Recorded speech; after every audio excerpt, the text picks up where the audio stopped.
Hey guys, what's going on, everybody? So tonight we're playing Oldhim. I had started practicing Bravo in Oldhim so that I could be prepared for Richmond. Unfortunately, my Richmond plans fell through, so I won't be playing at Richmond, which is a little disappointing, but that's okay. There have been worse things that have happened in life, so now we're just preparing for Baltimore. The one good thing that comes from me not going to Richmond is that now I have more time to kind of test and iron out the matchups and make sure that I understand what I'm looking for. So I am kind of excited about that. But yeah, let's jump in. Competitive CC. Public. Okay. I'm going to be trying to adjust my camera and things like that as the night's going on, so do bear with me a little bit, please, as I'm trying to figure out where I should put my camera. The House of Cards logo is in the best spot it can be in. And it'll be better once the match starts. So I want Sledge for the mirror, or I don't want Sledge for the mirror, and I want Rampart. Let's see. I mean, honestly, maybe I just want to be on all of my cards here.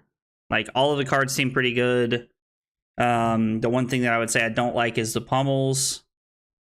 Like, Command and Conquer Pummel's pretty good. Warhorn is not good. We're never going to use Warhorn for anything. And maybe we want Remembrance to be able to shuffle things back in. I'm honestly not entirely sure. Let's just run the rest of it the way that it is. Why can I not submit a deck?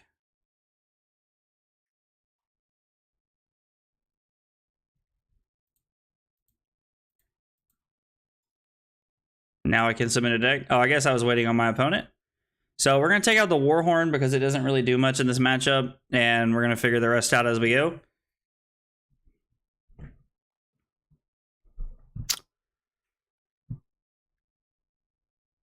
Throwing Terrace under here on turn 1 seems pretty good.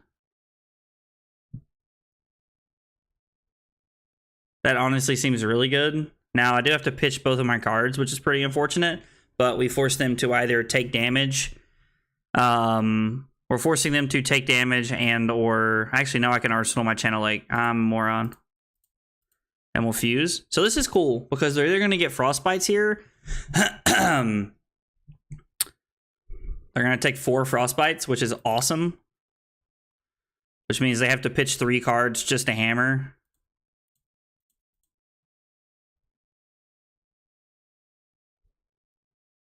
Okay, so they wanted to keep one of their Zealous Beltings. I think they blocked with 2 Zealous Beltings. Huh. Yeah, so even to hammer here, like, so normally it's make a surge and then hammer. Oh, make a Grandeur. Well, they're playing Grandeur. That's interesting.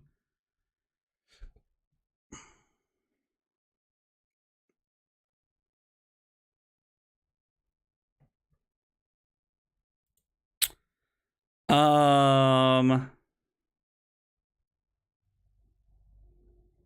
guess let's pitch Glacial Footsteps.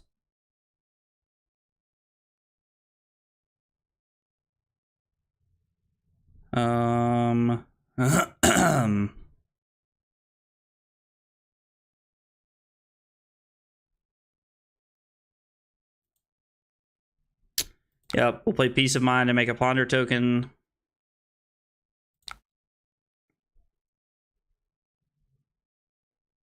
This is only for 4. Interesting. I think I'm still going to use Rampart here. Just as a way to block. I think that's our... we can start pitch stacking the Peace of Minds.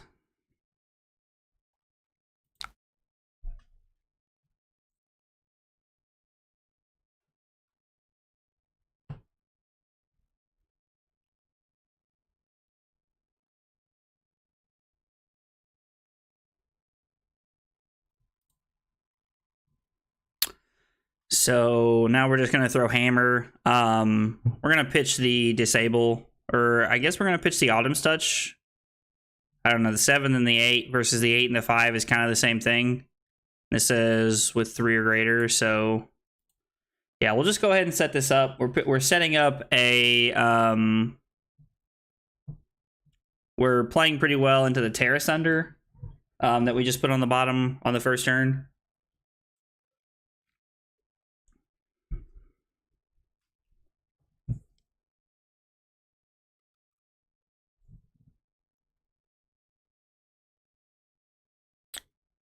Honestly, they're probably just gonna they're probably just gonna take 4 here if I had to guess. Oh yeah, they've already, my bad. Pomelo Wanko. It's an interesting name. Yeah, we'll go ahead and arsenal that. Oh, this is an interesting hand. To say the least. All right, so let's go Crown of Seeds, pitching Macho Grande.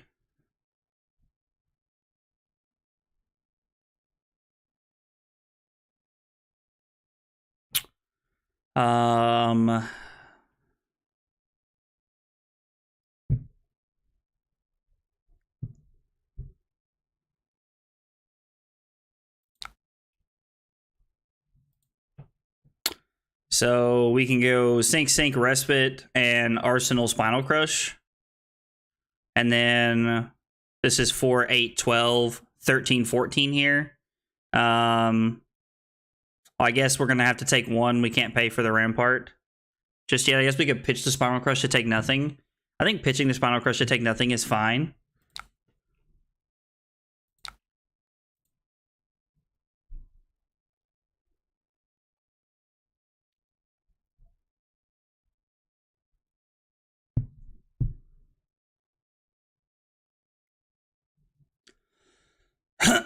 The Grandeur, however you pronounce that, actually allowed them to play the Pulverize here, which is kind of cool.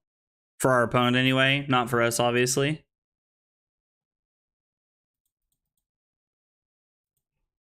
Already feels like there's going to be a lot of downtime here in this match. Like, this match probably going to take a while.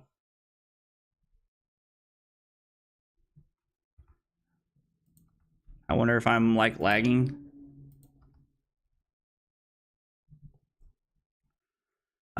I think I want to put the Spinal Crush on the bottom. I think I'm just going to play Sink Below, put this on the bottom.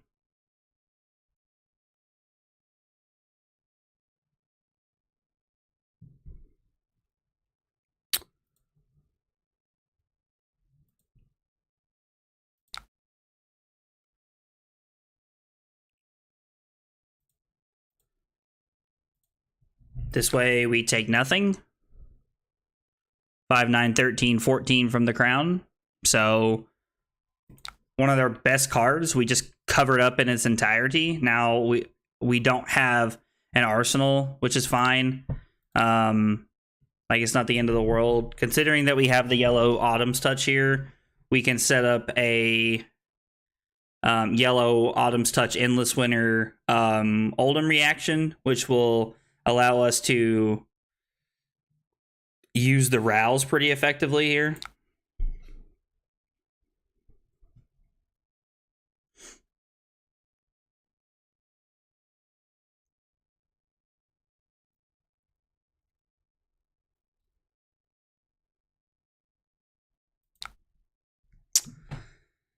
Crippling Crush, Spinal Crush, okay, or Cranial Crush. So they are pitch stacking here a little bit. So we're gonna go here. This will be 4, and then this will be 5, 6. So we're losing a card here. We'll activate Tunic. We'll pay the 1, and then as a reaction, we'll use Oldham's ability.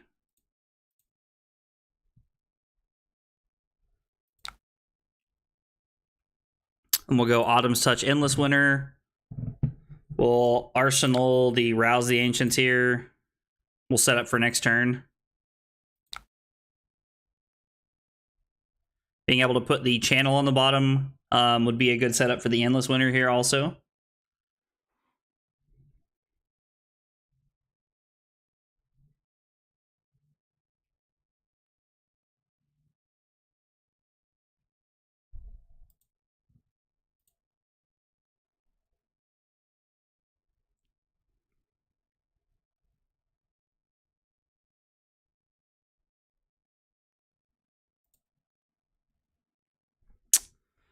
Um,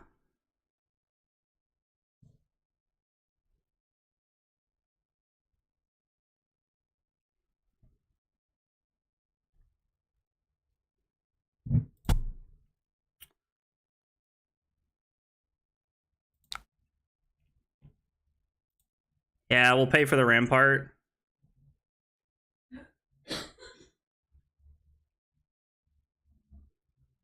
I mean, so if we throw Staunch, we're being ineffective by 1 point. Actually, we're being ineffective by 2 points, so I can just go ahead and use Oldham's reaction. Get both reactions here by pitching the yellow Autumn's Touch, and we're taking 3. We're going to go channel Autumn's Touch, then Remembrance, and then I'm just going to throw the Staunch Response in my arsenal here. This is a very grindy, very long game, so if you guys were here for a short game, strap in, because that's not the case. We're going to have Tunic going into our next turn, so if we can have a blue, we'll be in a good spot.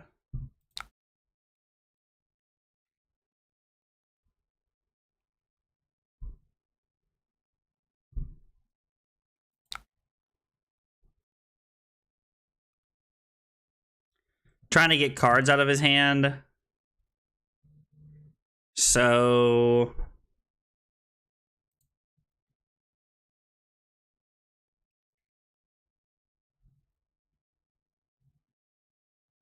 let's go Winter's Grasp.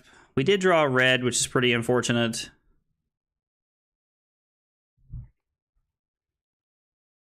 Let's see.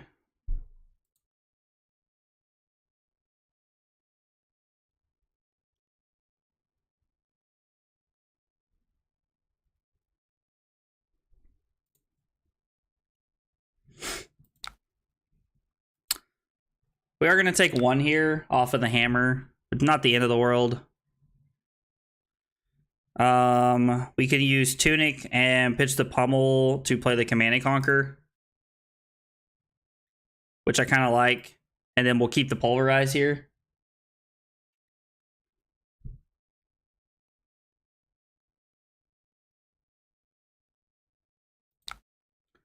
Now, my opponent takes the obvious play here.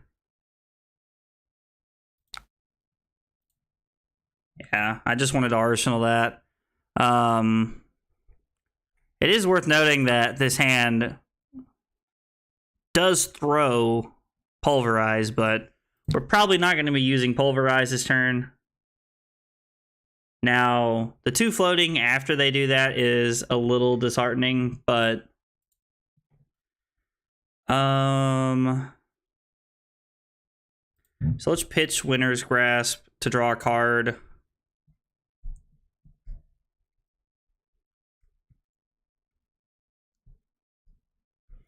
I'm tempted to just play the Staunch Response here, honestly, to just like try and cover this up. Hey, Oldhim, ha, old Carly, that's hilarious. Oh, that's funny. Hope she's watching. No, I just heard you. Oh, you just heard me? That makes it even better. Who said it? Ben said it. Ben, I expect that from Ty, but not Ben. So 9 dominate. Let's see, we have 1, this is 2, this would be 5, so the Staunch seems like the best option here. Now, the Pummel would be a small problem, but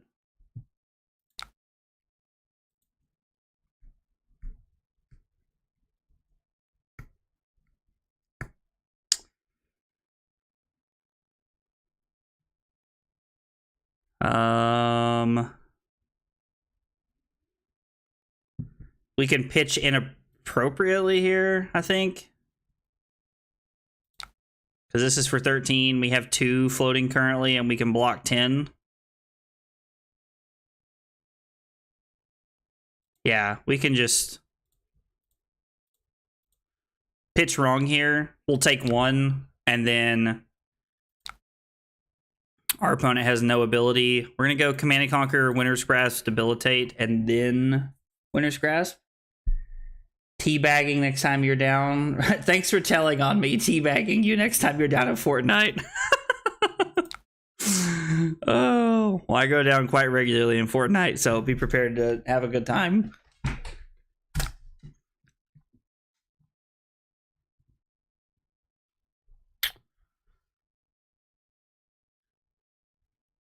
So, pitch staunch response to Rampart, Peace of Mind.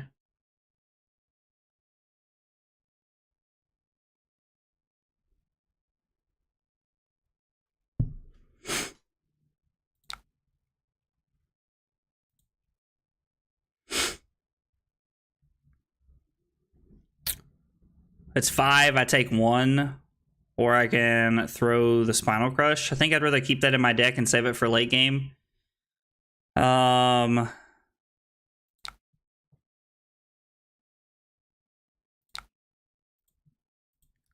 let's just go ahead and pitch this. And then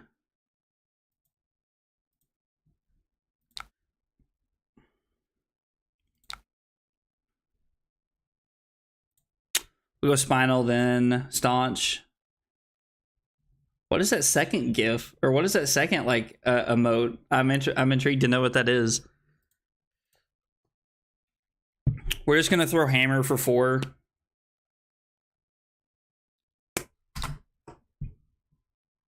They'll block with a card they don't care about. And then we'll Arsenal that. Seems good.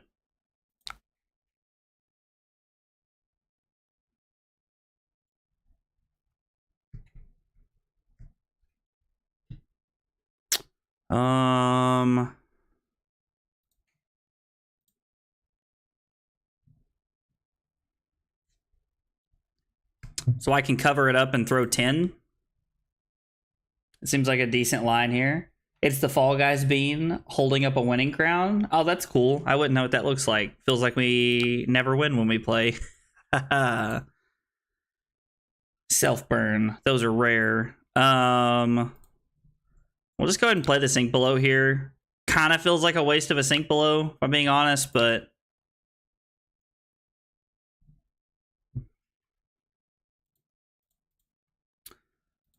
we get to cover up their turn and then just take our 10-pointer here, which feels pretty solid.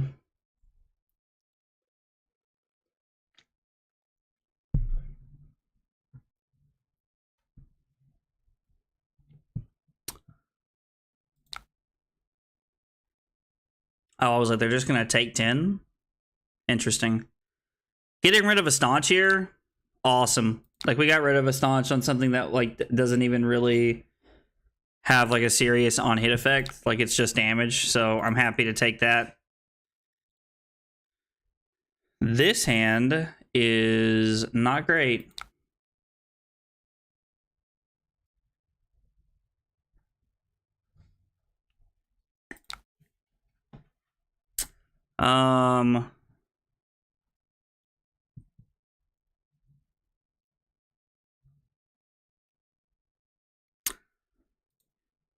Let's just block 6 here. We've put our other 2 Spinal Crushes back into the deck, so I think we're in a pretty good spot there. Plus, we have Tunic Crown up to be able to have a 5-card hand here.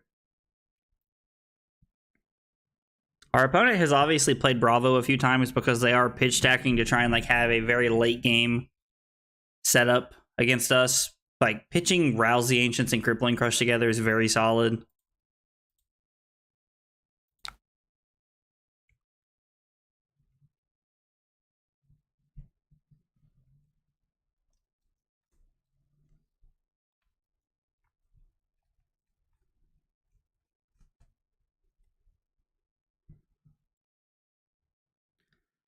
Peace of Minds have been very good this game. Let's see, we played 2 Peace of Minds, 2 Oasis Respites, 2 Sink Belows, and we played 1 Staunch. So there's 2 blue Staunches and a red Staunch left in the deck, and Oasis Respite and Peace of Mind. Both our Sink Belows are gone.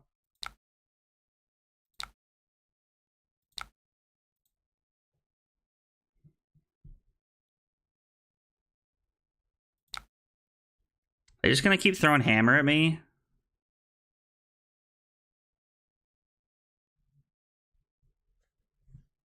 I mean, like, so be it. If that's their plan here, like, it's fine.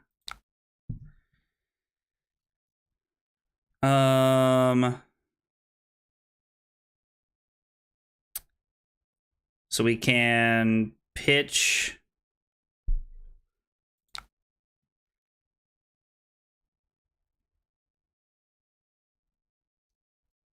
So we'll pitch the Autumn's Touch here. Is this still an unofficial client for Flesh and Blood? Yeah, it's an unofficial client because the creators of the game basically like refuse to acknowledge. They don't want an online client, and people and like they've just kind of like taken over. Like these people have like made a client for us to play on, but like the actual creators of Flesh and Blood don't want there to be an online client because they prefer it to be in person. So I can pitch the Autumn's Touch.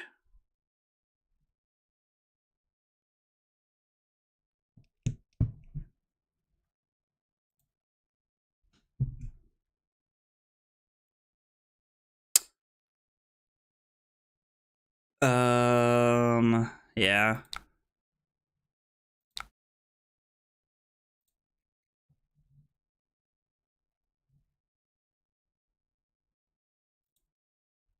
We'll just go ahead and pitch the Autumn's Touch here, and then we'll play the Oasis Respite.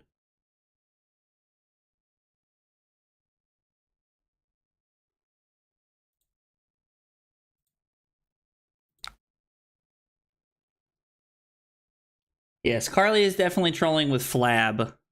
100%.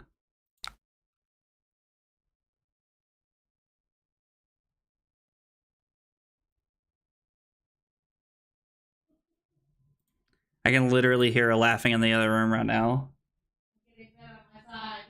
You're getting banned on your side? Oh god. We're not doing exclamation point Flab. That's not going to be a thing. It's not going to be a thing. Both of you can forget about it.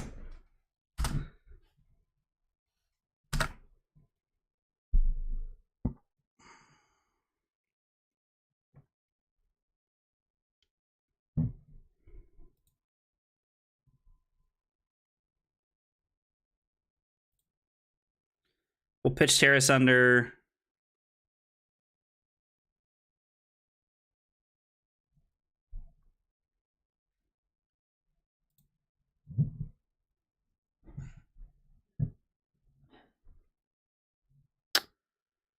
I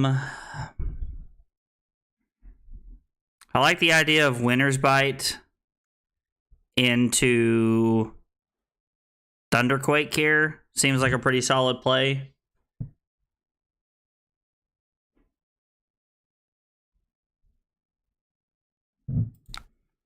I think I'm just going to agree to take 4 here. Go to 30 so that I can have a pretty decent line where we're going to disrupt them quite a bit here with the Winter's Bite. Honestly, it's probably better to throw... No, it's probably better to throw Thunderquake here. Keep these 2 cards in my deck.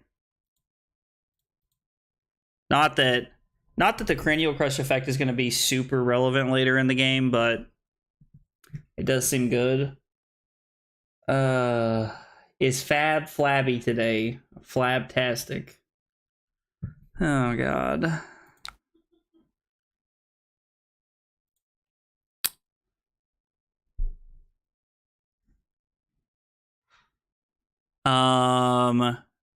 Let's see. We can block Glacial Footsteps and throw 10. You know what? I'm actually going to keep the Glacial Footsteps, and I'm just going to take 6 here, go to 24, and I'm just going to throw some pressure back. I can turtle up and play defensively pretty well.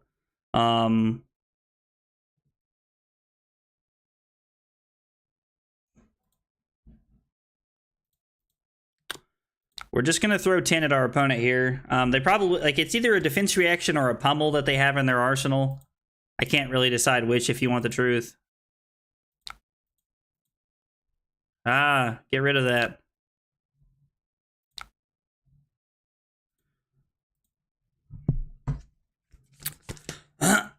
We can pitch the Winter's Bite here. Let's see. We put both of our pummels back into our deck, I'm pretty sure, so far. Turtle them all the way. I'm gonna do what I can. Rut-row Raggy. A Pulverize. A Dominated Pulverize. Oh, that's terrifying. No,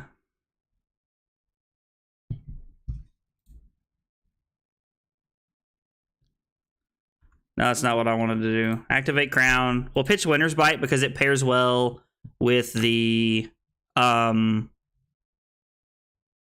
it pairs well with the Glacial Footsteps we just put on the bottom. Be nice to have an Earth card here to block with.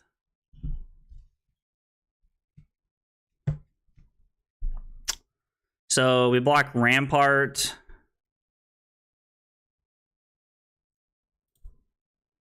Debilitate.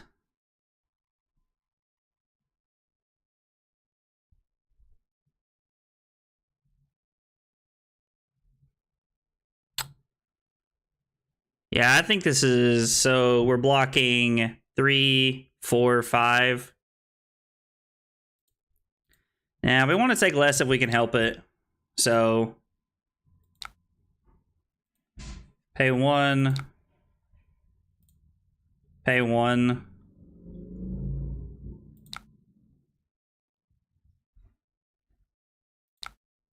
We take 5. Use a little bit of our equipment there. Seems okay. So we could like throw Endless Winter for like 4 if we wanted to here, but I don't really see that being super relevant here. I think this is better served as a pitch stack. So I think we're just gonna hammer here, and I'm gonna pitch Command and Conquer Disable. It's gonna be for nothing, which is fine. I don't need it to be for anything. I just want to keep pushing the cards through my deck.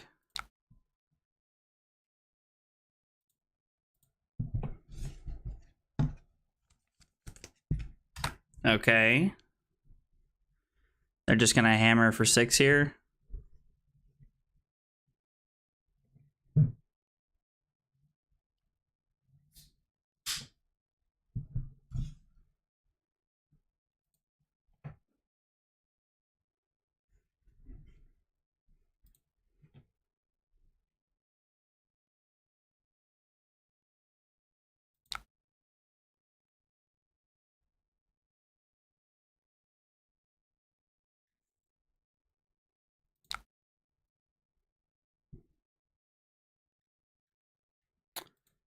So I don't really think I'm at a point in the game where I can just be taking a bunch of damage. So if we block the 2 here and then we throw a channel. Toilet, BRB. That's a new one. It gives me the, I can block with channel here and throw 8.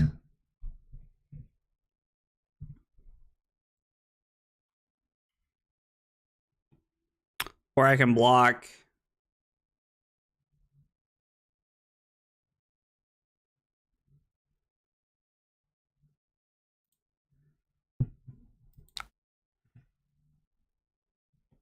Yeah, let's just block 5. We'll take 1 here. Like, seems fine. Glacial Footsteps made me think of Thing in the Ice. I can definitely see that. Like, honestly. I could definitely see, like, the, like, how you got there from there. Like, the picture, like, everything. Yeah.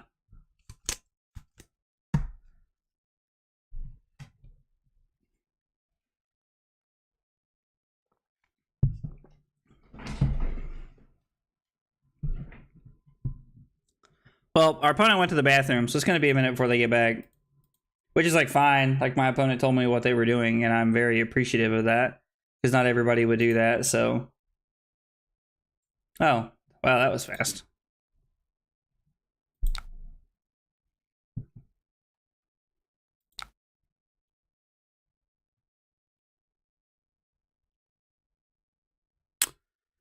So, we'll play Winter's Bite. Them not having Tunic is pretty convenient for this.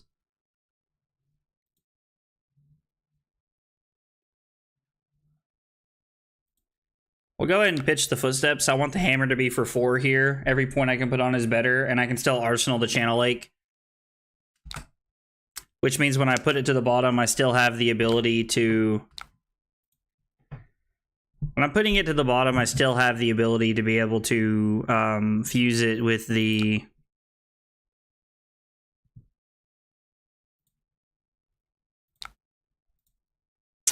with the glacial footsteps we just put to the bottom. So we can go Peace of Mind, Rampart here, cover it all up, pitching Macho Grande, and then we can pitch Autumn's Touch, disable for Spinal Crush.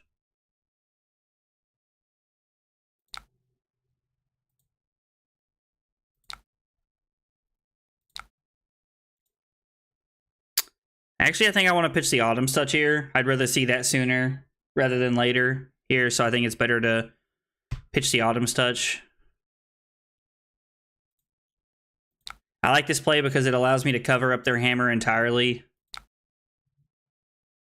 And I get a Ponder token. So I'm going to throw Spinal Crush and be able to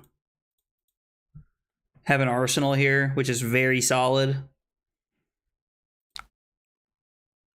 Okay, so, alright. We get a defense reaction. They take 2. We arsenal this. So here is the rouse that I set up. So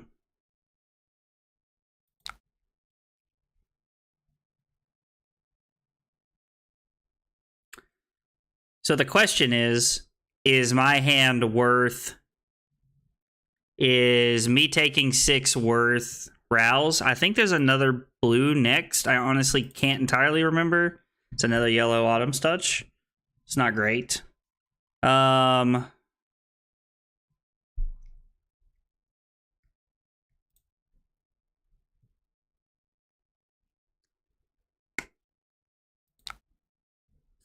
we'll pay 1 for Rampart.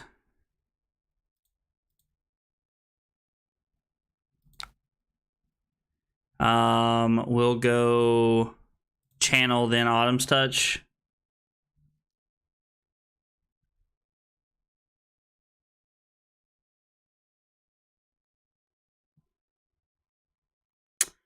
I can just throw the Endless Winter here.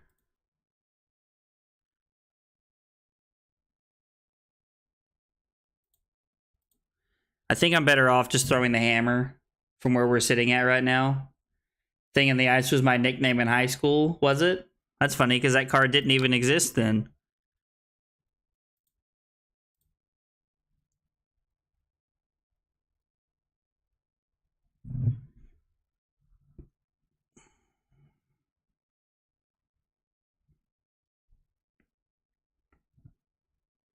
Reveal Zealous Belting Macho Grande, so they pitch a blue, play Zealous Belting, and make a Seismic Surge, and then they pitched our last blue to come in for 6. That's a pretty solid turn for my opponent.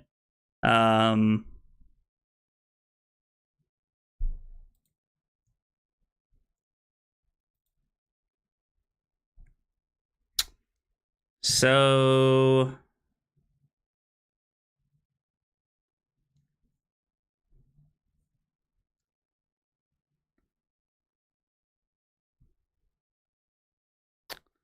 I think I'm going to pitch the Pummel, or actually I'm going to pitch the Polarize here to go Staunch Response.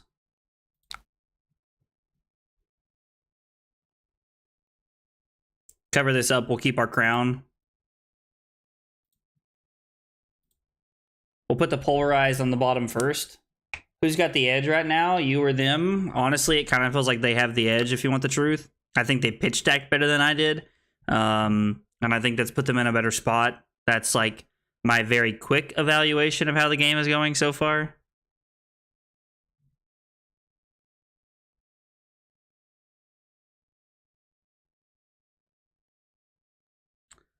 So I could have thrown Rampart here and done this. I guess we'll Ice React to stop them from...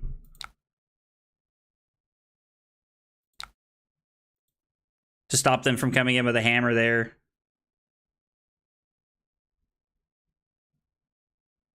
We'll put Remembrance on the bottom. We'll just pass. We need to be able to keep a hand here where we can put, where we can Command and Conquer here, but that might not be available to us. I also thought I put the Command and Conquer Pummel in this hand, but apparently I miscounted my cards. I was one card away from having Command and Conquer Pummel in the same hand.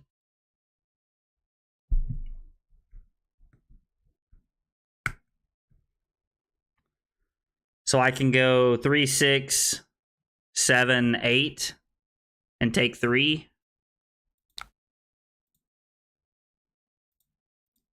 Throw the hammer, arsenal the Command and Conquer. We'll use our tunic to pay for the rampart here. Rampart's stuck on the screen. Lol. How does that happen? It feels like a glitch or something.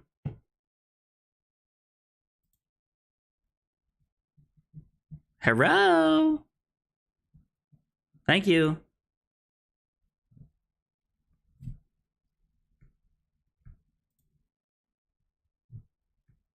So if they had an arsenal here, I would be inclined to throw the Command and Conquer, but they don't have one, so it seems silly to throw the Command and Conquer because it's just 6, and that's not really where I want to be.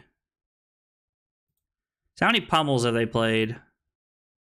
They've played all 3 pummels, and if they're sideboarding like Ed Knight says to sideboard, then they are on...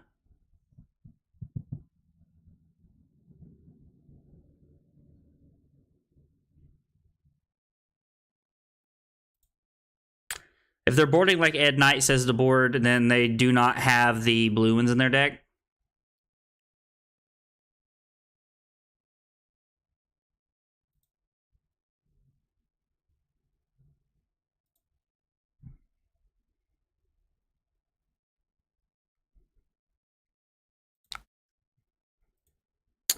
Yeah, we'll take 1 here.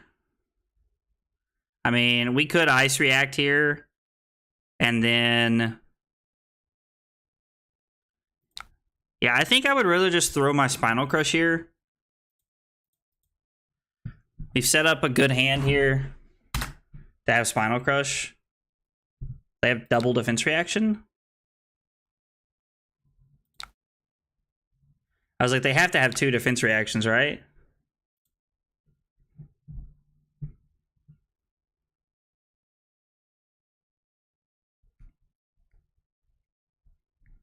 So let's block Thunderquake, Autumn's Touch, and then we'll pitch the Autumn's Touch to hammer and arsenal the Footsteps here.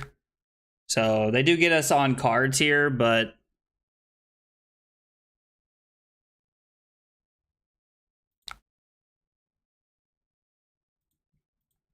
we also have Tunic Crown this hand, which is pretty solid. The one advantage they do have right now that I would say, other than the fact that they've just played this matchup more than me and they're just better at it, is that they have more equipment than us.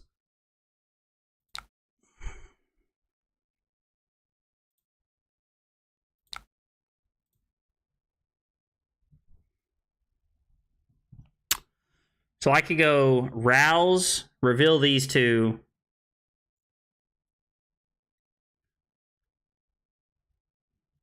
Pummel Hammer. So I'd essentially be going to 3 to throw 15 with a pummel, because it would be pitch Terrace Under to play Rouse to come in for a 7. I'd pitch the Macho Grande to play pummel, or I'd pitch the Autumn's Touch to play pummel, and then I'd pitch the Macho Grande to come in with hammer.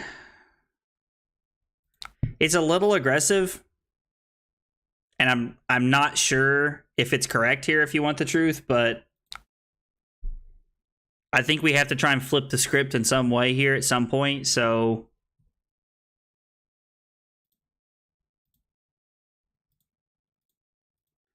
we'll submit both of these.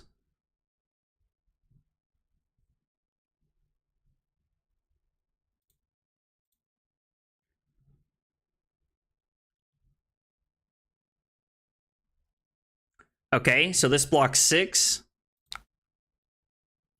They take 5 and discard a card. And now they're going to give us a card here. Bring the Thunder? Dude, I'm trying. I am trying, brother. This, like...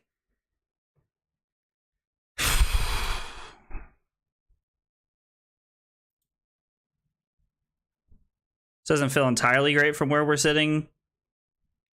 So this feels like a good opportunity to cover up what they're doing here.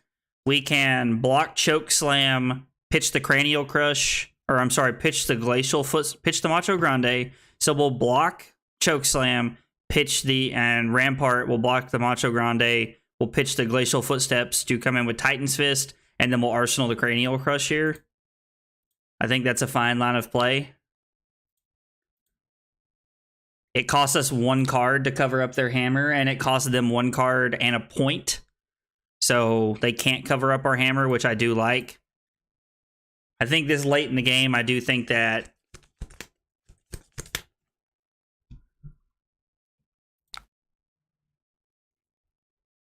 Do you think the game values me this late in the game?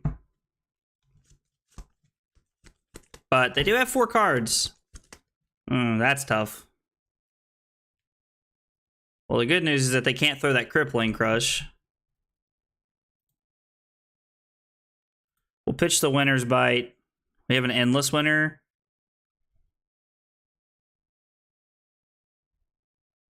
I can go Rampart, Command and Conquer, Disable.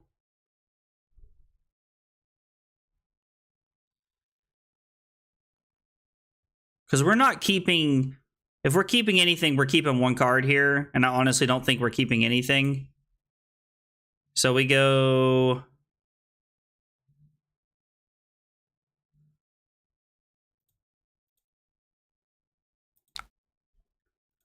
We're going to pay 1. So we still have our... no, it doesn't matter. I'm saying maybe I should have kept the Winner's Bite for Ice React, but it just doesn't matter. I can take 2 here and go to 2 and then Arsenal my Endless Winner and be in an okay spot. And then I have Tunic Crown next turn. Now, their Crippling Crush is tough. Like, if they have a way to dominate that, then we're in a moderately bad spot. The Staunch Response and the Autumn's Touch will definitely help here, but that's just kind of where we're at right now. They also have no equipment left, and Crown of Seeds is a continuous blocking source the rest of the game.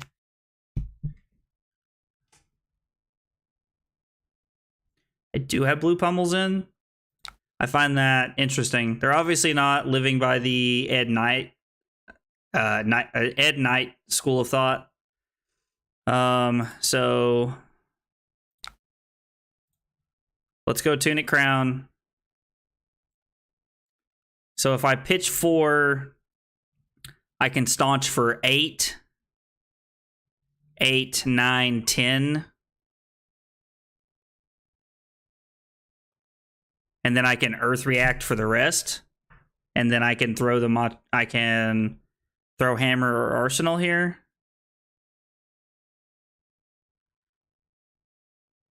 So yeah, 1, 2, 8, 12. Okay. I am going to pay 1 here.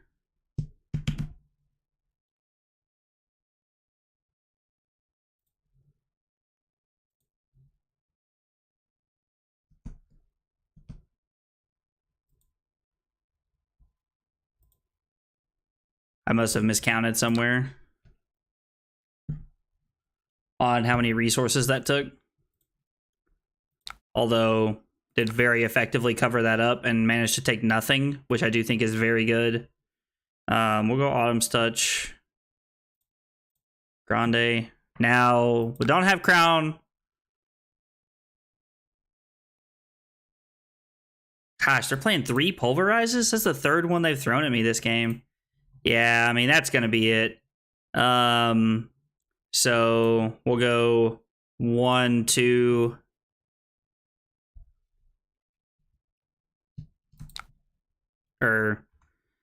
Sorry, my bad, opponent.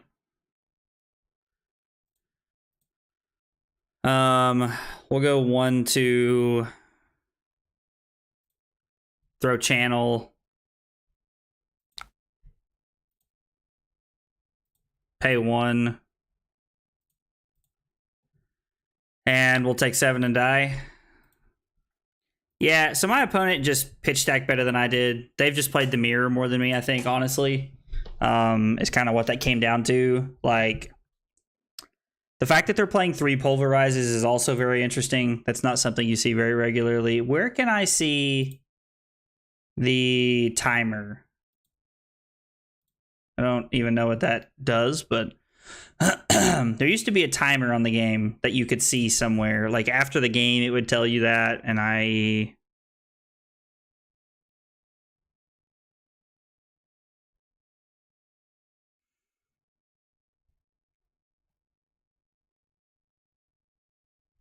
yeah, I don't know. I don't really know how to do that. All right. So the one thing that I read is that Bravo is actually favored in this matchup. Is actually favored in this matchup, and that it takes a lot more skill to win from the Oldhim side, but it also takes a lot of skill from the Bravo side. Is that Oldhim has a bigger hill to climb, is always what I've been told. My boy Bravo for the win. Yeah, Bravo got me right there. I could definitely tell that my opponent had played that matchup before, and I had not. Oh, man.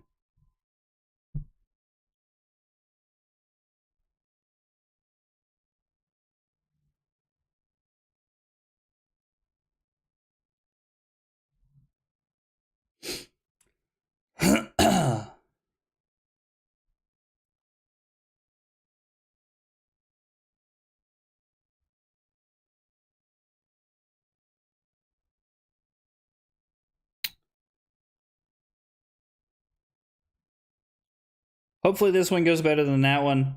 It was a close game, and honestly, like, I don't really feel bad about how the game went. I think I got out pitch stacked and honestly outplayed in that matchup. But hopefully we can turn it around, get some wins. Oldhim is a very new thing for me. Oldhim is a lot of fun, and I do really enjoy playing Bravo, but playing Oldhim. I'm much more comfortable playing Bravo. I've been playing quite a bit of Bravo recently in preparation for Richmond that I'm now not going to be able to go to, but it's been Bravo's a lot of fun, and I think Bravo has a very good place in the metagame right now, honestly. I think that Bravo's in a really good spot. Oh, hey Nick. What's up, man? I didn't see you join the Discord, brother.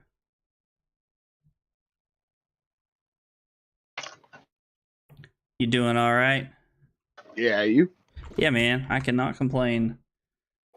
You gotta pull up my spreadsheet and log my last game. Whoop, wrong side.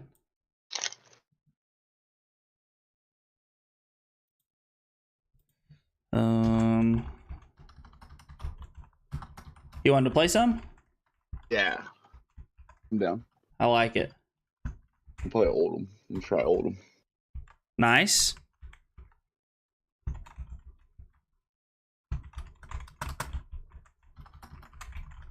Gonna be on Bravo? I'm playing Oldhim, actually. I've been testing Oldhim tonight, trying to get some games in with it. We can play the mirror. Let's see here. I will shoot you a link in the Discord real quick.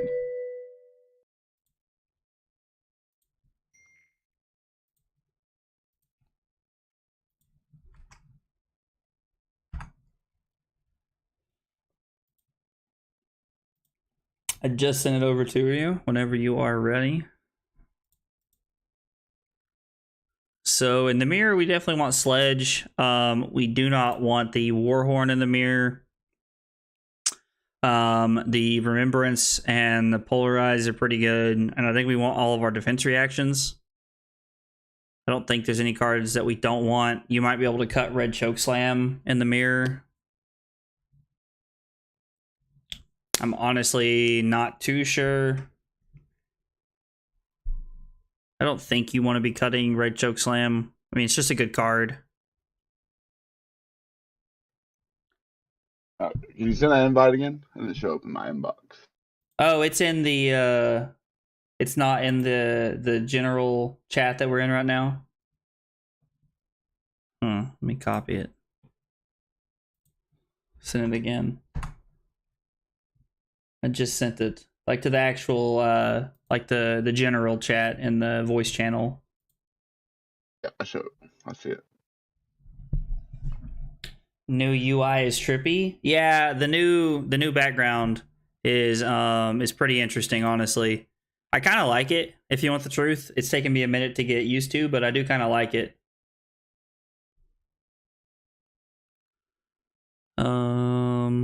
Yeah, we took out the Warhorn.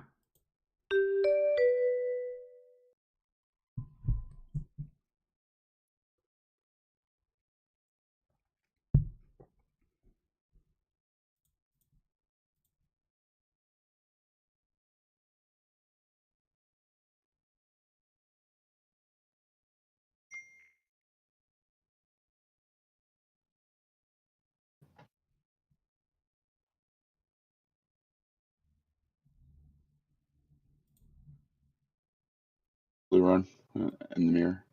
What'd you say? I said, what weapon do you run in the mirror? I run Sledge. I think Sledge is the better option. Alexander said that it's just like almost like undisputably better. Said you disconnected. Is me disconnected? Yeah, it says waiting for opponent.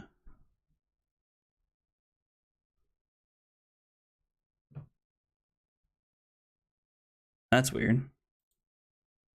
Yep. Let me make another game. I'll invite you to it because I'm not sure. It wasn't showing anybody there. Like it wouldn't let me like ready up or anything. I'm gonna shoot this in the Discord again.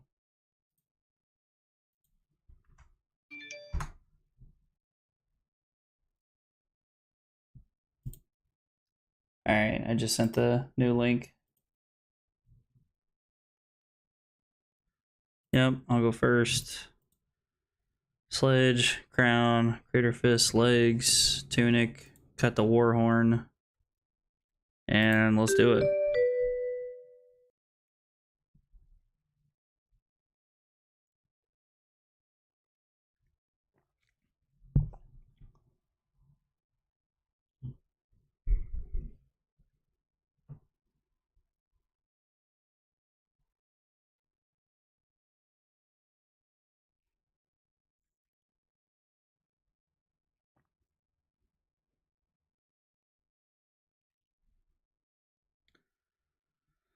All right.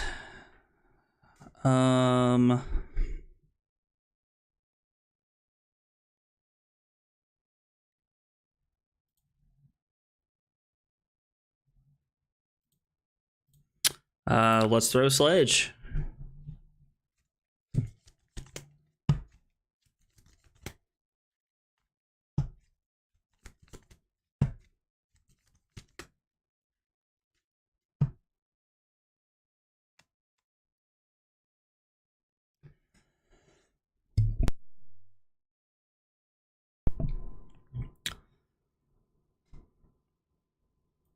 All right.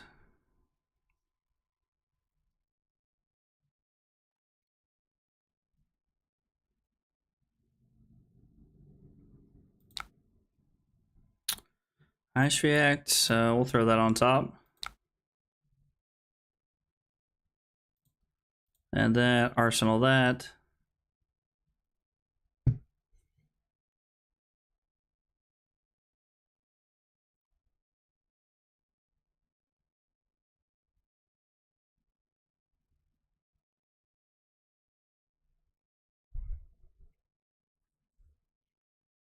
Literally drew all reds. No, that's a worse, dude. Worse. It doesn't happen very often, but it is very unfortunate when it does happen.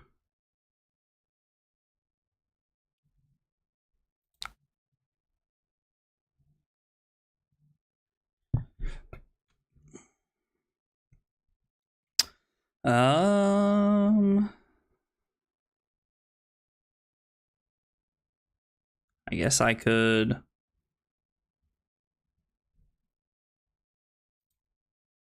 Let's crown on my turn.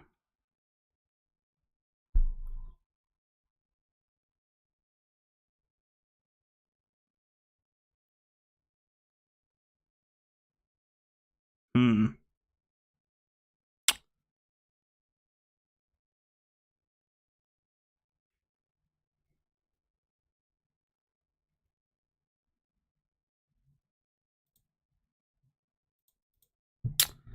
Let's throw a spinal.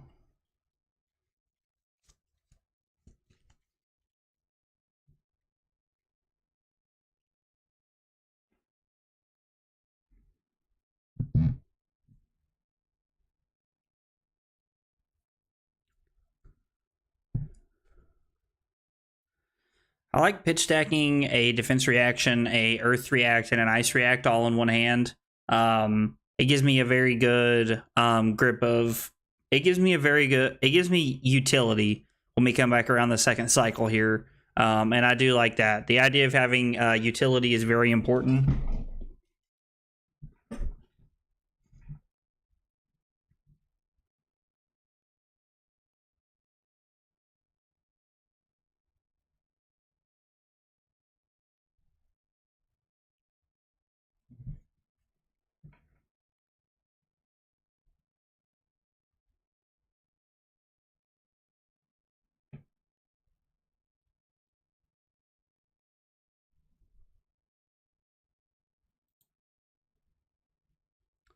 Nope, there it is, the glitch.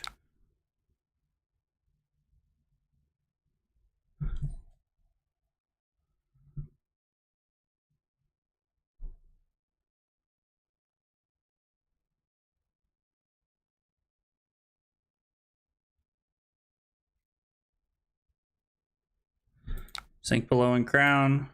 Okay.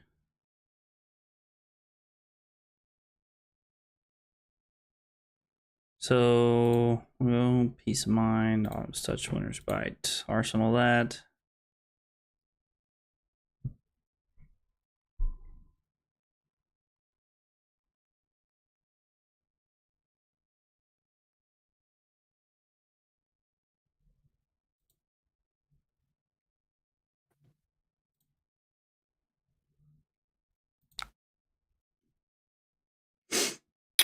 Um,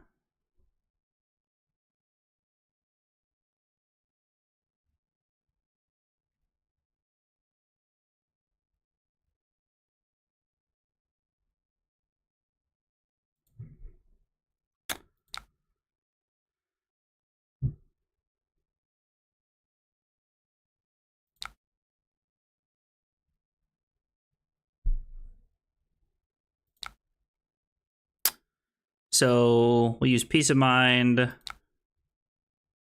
and crown to take one.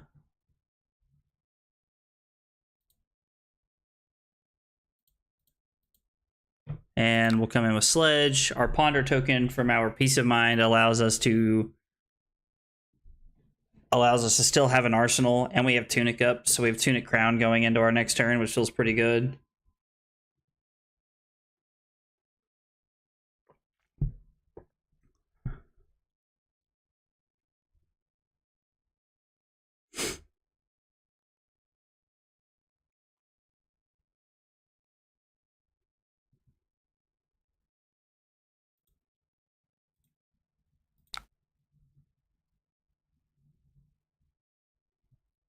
Okay. Staunch response here.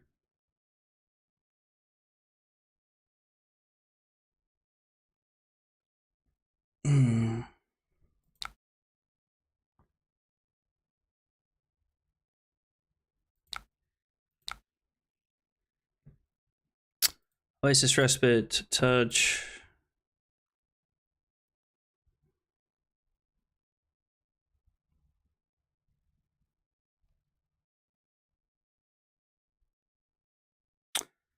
Mode is buff power.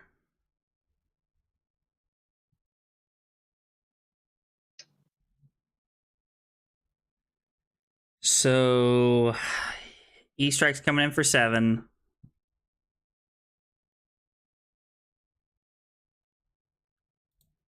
We're gonna go Tunic Crown.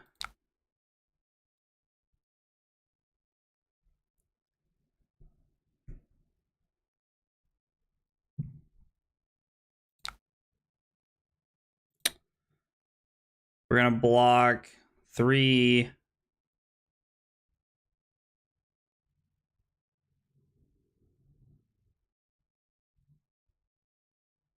So we got 4 there currently. If we Earth React, yeah, I think Earth Reacting is better than throwing away a card here. Oldhim makes up a lot of cards late game. So I mean, if there's any way for us to keep more cards in our deck, it's the better.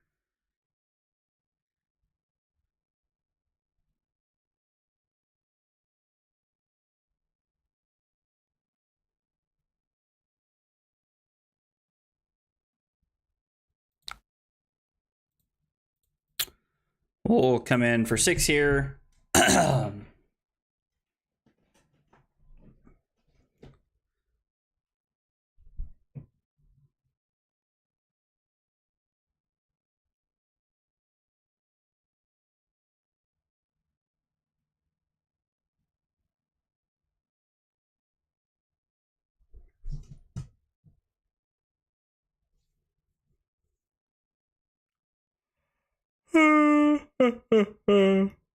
Rawr. Rawr, rawr, rawr.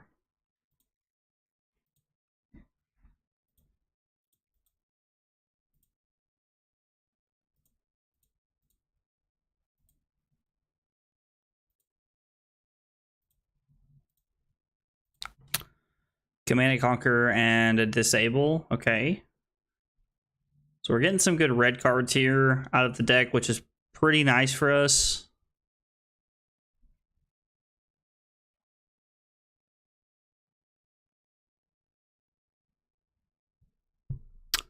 I'm so excited. Arsenal Terrace Under. This is an interesting hand. We're 1 point away from actually being able to use the Rouse.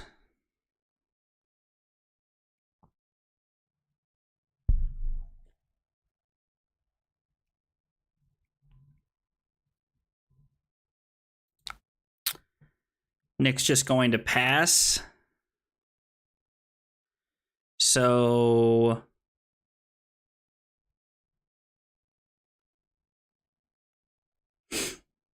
I mean, let's take our opportunity here to be aggressive. We'll play Terrace Under. And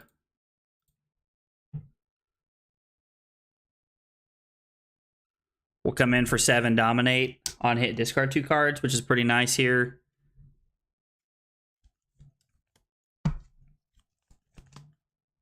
We get to Arsenal, a pretty valuable card here too, with Tunic coming up next turn, which means if we do draw the card that is paired with it so well, then we have the capability to have a pretty solid turn. Red Staunch on a Terrace Under Sledge turn is pretty good. Especially from the Arsenal.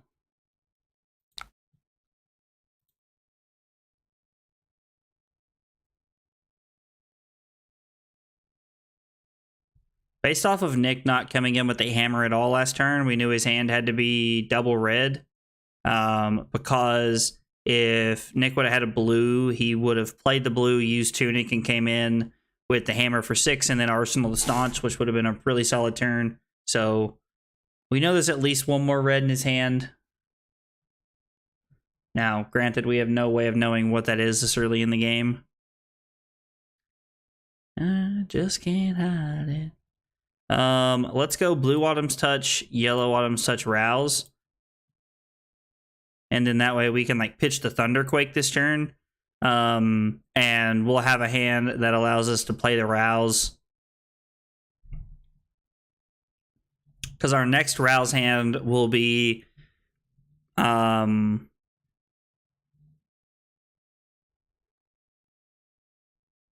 guess it doesn't.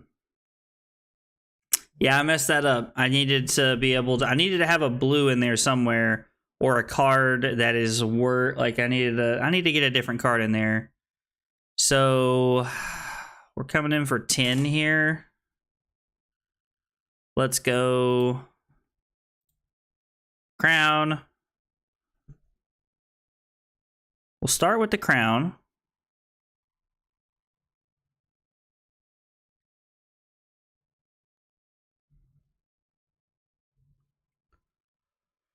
And I just can't hide it. I think I like the idea of just playing Sink Below, and we can just take 5 here.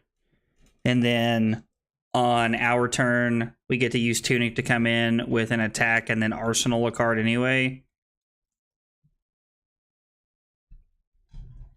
Like, I think we're taking 5 to, like, throw a hitter, or we could just block here. So this is 4, this would be 8. We'd take 2, and then we'd throw 6. I mean, that is a better turn cycle. So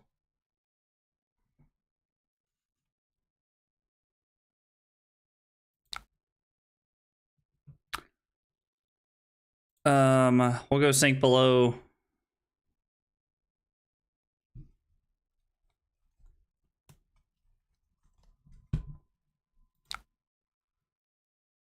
I am not gonna put this on the bottom.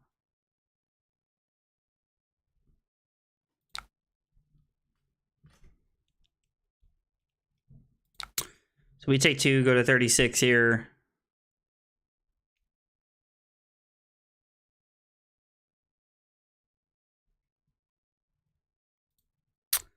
We're gonna use Tunic.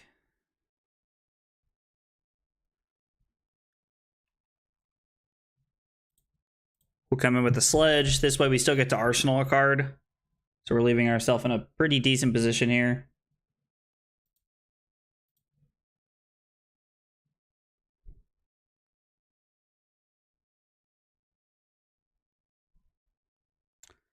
I do enjoy that it highlights cards when you hover over them. I mean, I'm pretty sure the old, like, pretty sure the old UI did that too, but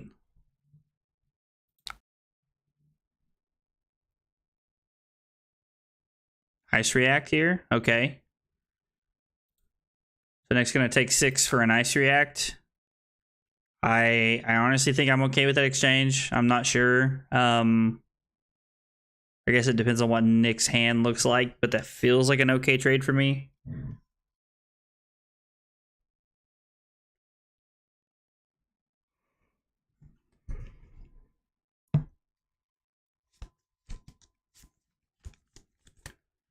This is a pretty good hand right here.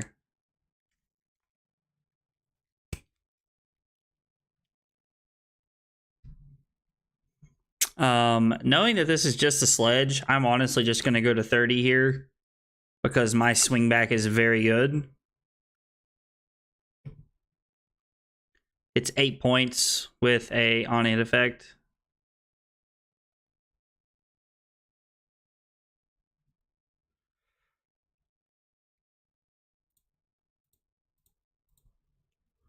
It's an on-hit effect and now an on-block effect. So any card that Nick blocked with will give him a Frostbite here, which I think is very valuable.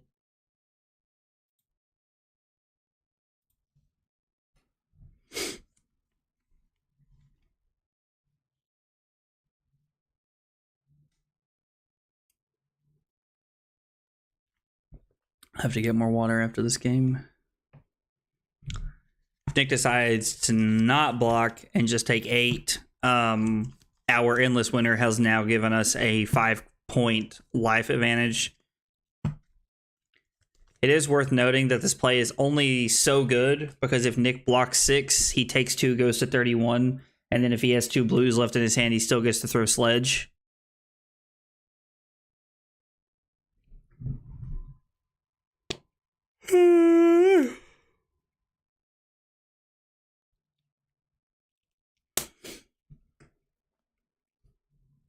Endless Winter is a very good card against Azalea right now. She has a lot of activated abilities, so being able to using Endless Winter, like Endless Winter is just a very good card right now. It's very good against Dash. It's very good against Azalea. Like, Endless Winter has a lot of utility.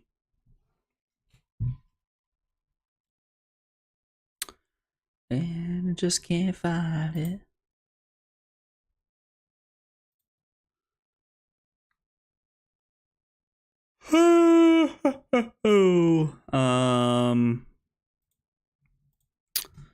We'll arsenal that.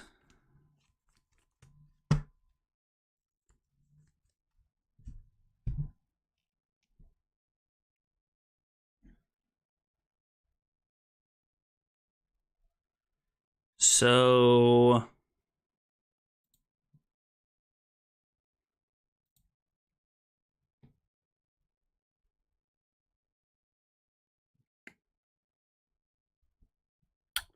I mean, I definitely should have waited a Crown of Seats after we saw what Nick was going to play, but I know I'm going to do it regardless, so it doesn't really matter what we're trying to do here, like how we go about it. Nick's going to either come in with Sledge here, or he's going to come in with 8 is a pretty solid number here.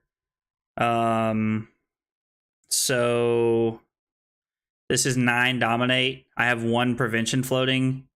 And this is for 8 if I pay into it. So I need 4 extra resources, which means I can pitch Grande, Respite to play it, and Arsenal that.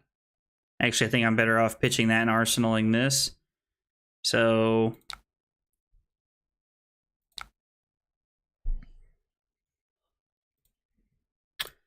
I'm going to pay the 6.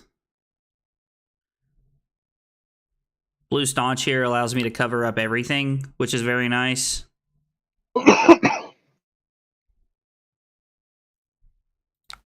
alright, man? Yeah, I'm alright. So we just put a Channel Lake on the bottom. That's not what I wanted to do. So putting Channel Lake on the bottom allows us to go Rouse, Spinal, Macho, which means we can pitch the Channel Lake to play the Rouse, reveal Spinal, Macho, Grande.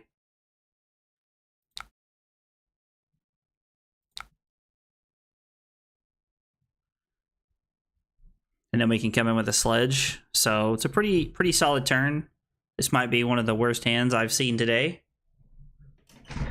All of these cards are great individually, but having 4 of them in one hand is not what we're looking for.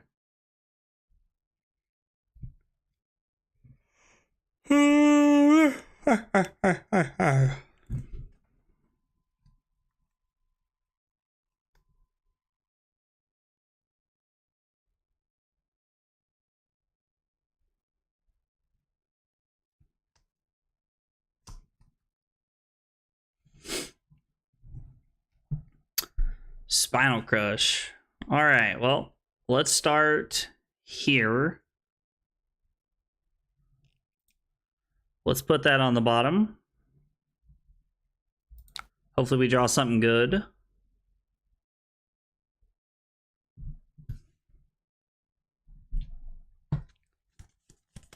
I would say that that is pretty good.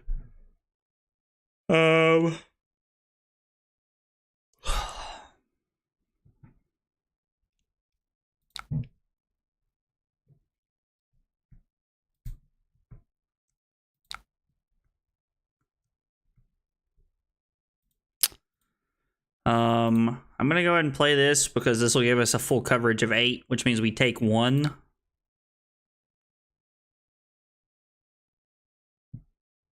And based off what the last card in our hand is, it does allow us to play around the pummel if Nick did have the pummel there.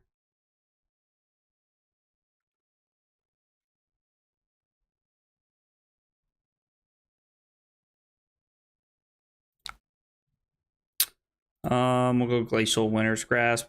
Having Glacial and a Winter's Grasp next to each other is very important. I'm just going to pass and arsenal this card. It's a very good arsenal target. Plus we have Crown we have Tunic Crown up, which is always a good play.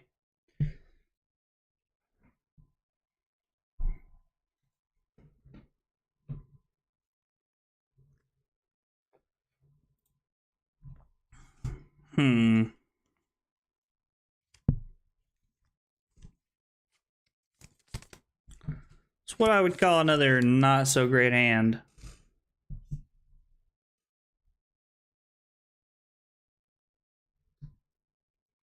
And I just can't fight it. Oh no. That's not very cash money of you.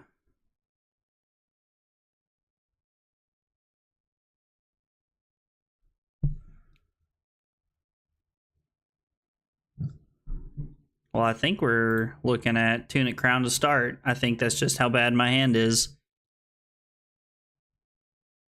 Well, awkward, I guess, more like, but...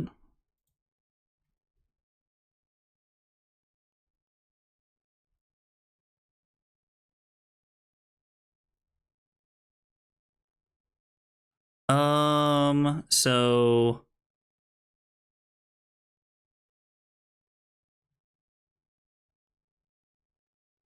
Block there and there.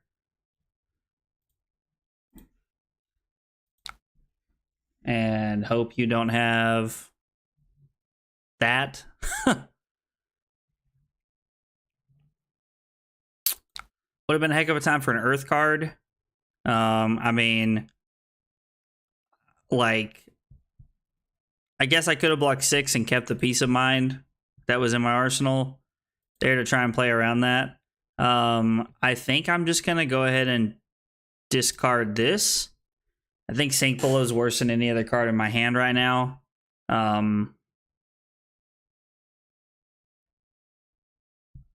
We're up a point. And as of right now, let's see. Right now, before Nick draws up, we're up 4 cards. We're going to be up 6 cards after he draws. And then when we put our cards back in here, like, it's going to go back to being 4 cards. We're up 4 cards in a point of life right now, which I would consider as the closest way you can judge who's winning the Oldhim mirror this early, like when the scores are above 20 each.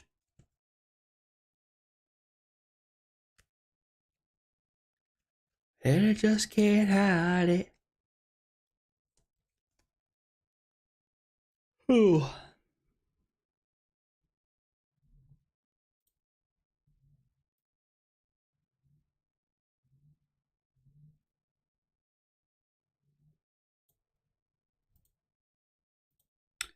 I feel like that's more centered in the box. I like that better. Yeah, I like that better.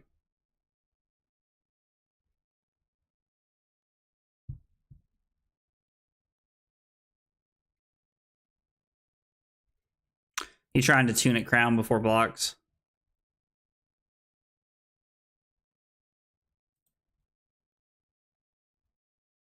Did you hear me, buddy? Yeah, I heard you. Yeah. If you were trying to Tunic Crown before blocks, then let's undo here.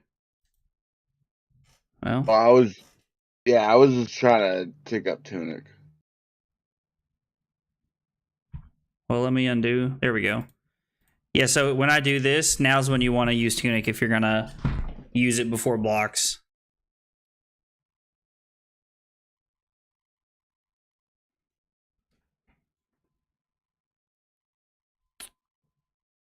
You'll want to hit you. Oh.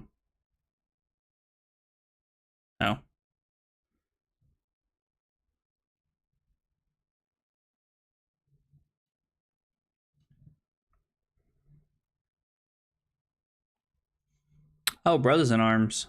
Nice.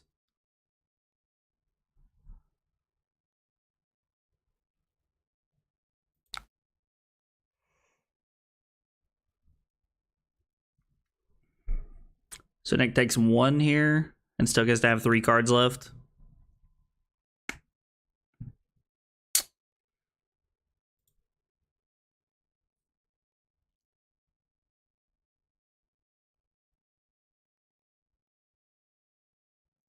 Hmm.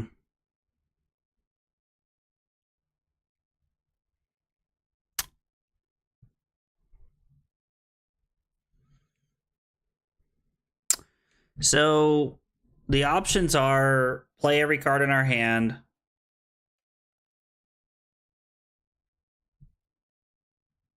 to come in for 12 with a disruption effect, or we could block 5, take 1, and then throw 6, and then we're back in the same spot. We could block 3, throw 6, and then arsenal a card. We could fuse our attack by pitching Glacial Footsteps and Pummel. There's a few options here that we have. I honestly think that our best line is just to pass. I think we can afford to take 6 here with as high as the life totals are in the game right now.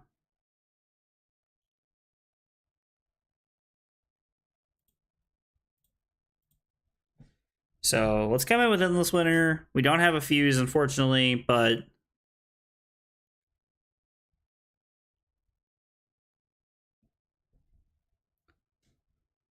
we have a pretty solid turn.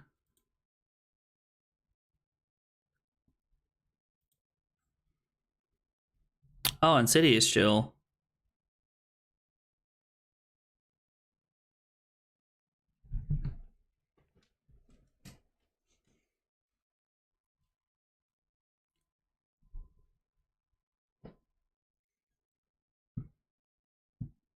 Okay.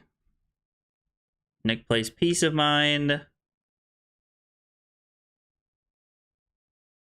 Crown and Peace of Mind is like such a good combo from the new set.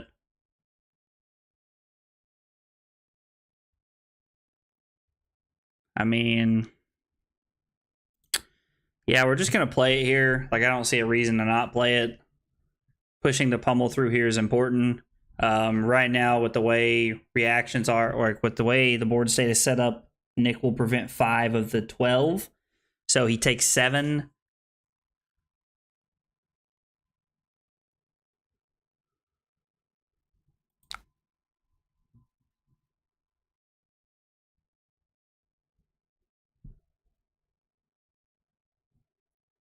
Yep, Nick takes 7. We go like that. We see that our hand is absolute dog water. Proceed to the cry step.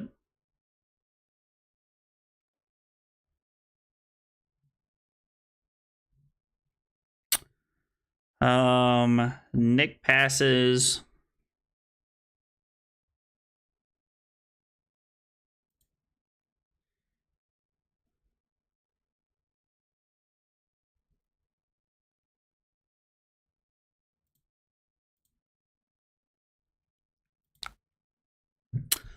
We'll throw Sledge here.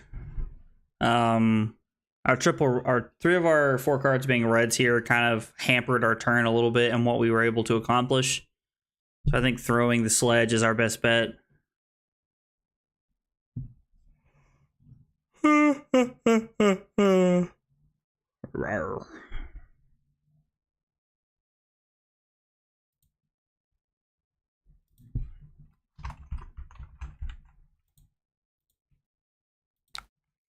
Nick says no blocks. We say no reactions. Staunch response. Okay.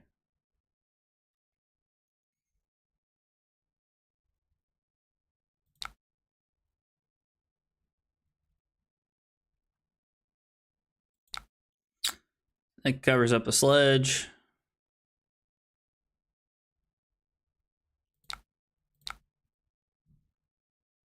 We are going to arsenal this card.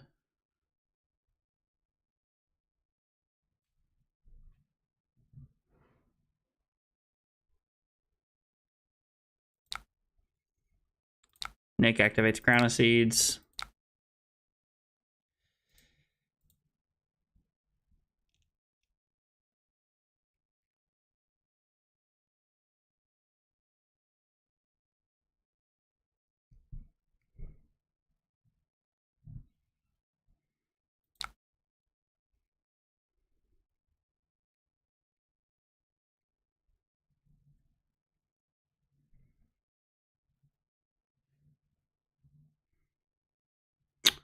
Um,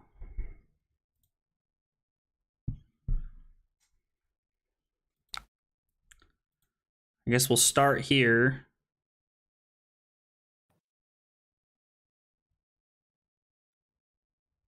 This is not great. So we can block.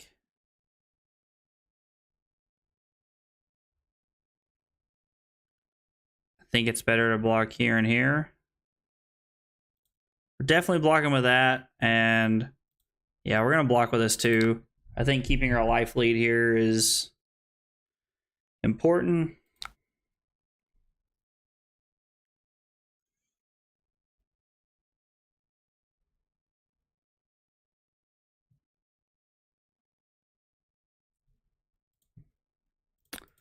We'll just throw the sledge on our turn.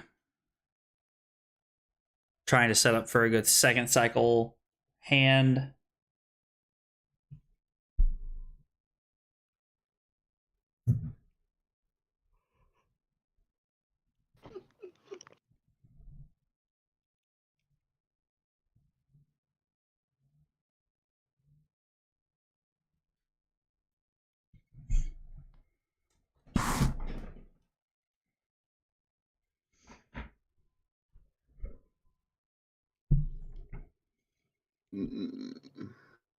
Awkward hand. Yeah, I don't know what quite to do. I have been there more than once.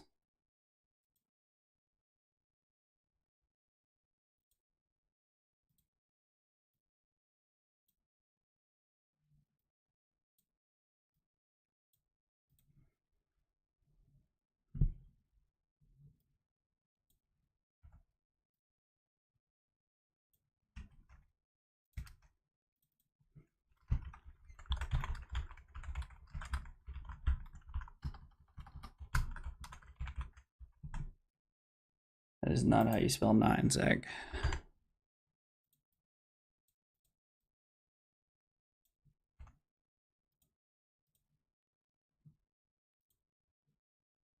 All right, so Sledge is coming over for 4. Nick plays a sink below.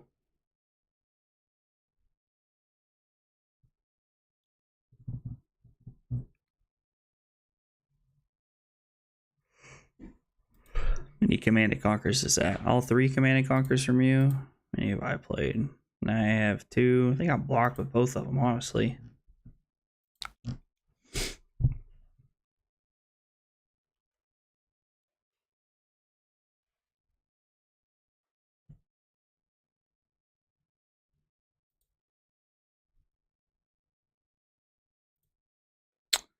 We'll go there. We'll arsenal this.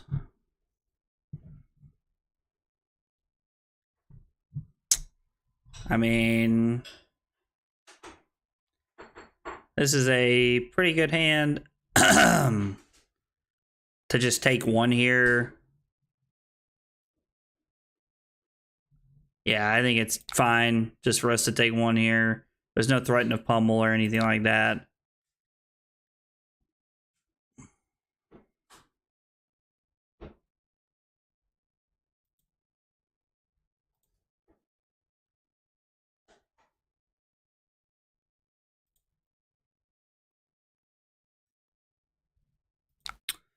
So we'll play Staunch.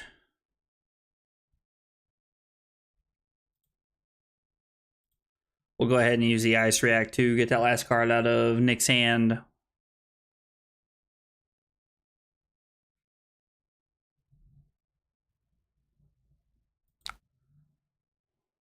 Put Nick's last card back on top so he can't have an arsenal.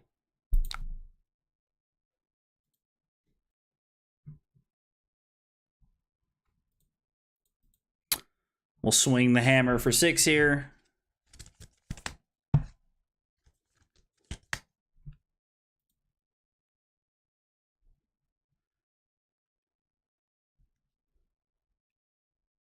And we have 1 pummel left. Okay.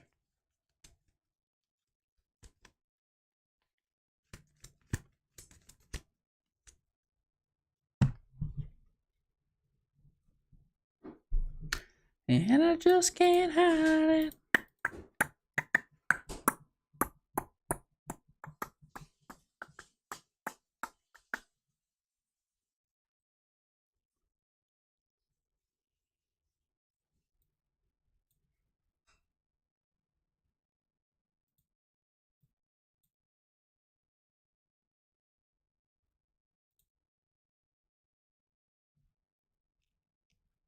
Oh, sorry, I didn't see you'd passed.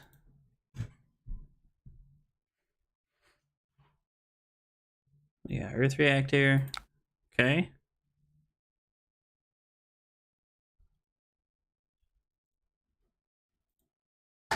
Take 4.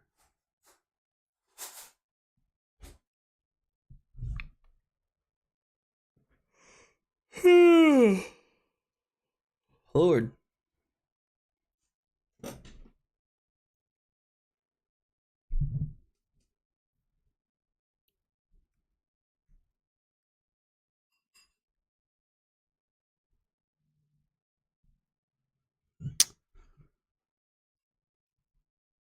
So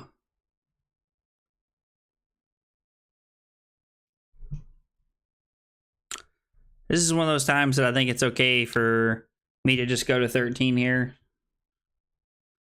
Join Nick at 13. Like, this is one of those hands that I think I'm okay just like taking a little bit of damage so that I can try and get a little bit of it back, because my hand's decent enough to where I feel like I can swing back in a decent way. Okay, so we go to 9. Less value out of our hand now, but it is what it is. We throw Chokeslam for 6. And I just can't hide it. I had that stuck in my head. I don't really know why. So Nick says no blocks. We'll throw the pummel. I think we've seen all 3 of his red staunches. We have, and we have yet to see a blue one, but we have seen 2 Sink Belows and a Peace of Mind.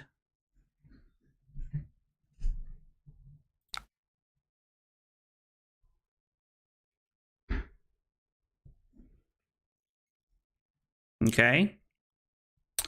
So Nick goes to 3, and he has a 3-card hand here.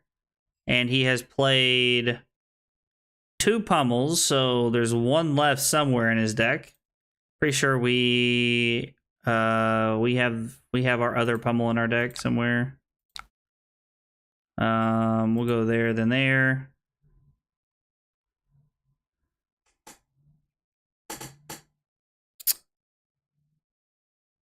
So for 10, this is a pretty good hand here.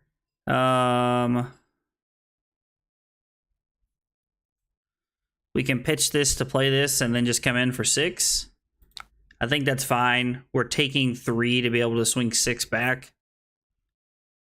off one of our better cards. Because I'd have to pitch 2 cards here and then just have an arsenal. I mean, maybe me staying at 10 is better. Me keeping my life and just like having Tunic Crown as a turn is maybe a better option than throwing the hammer here. I like the idea of being up life and putting pressure on Nick, especially when he doesn't have an arsenal. I feel like that gives me more room. It gives me more wiggle room so that I can be a little bit more aggressive here at the end of the game.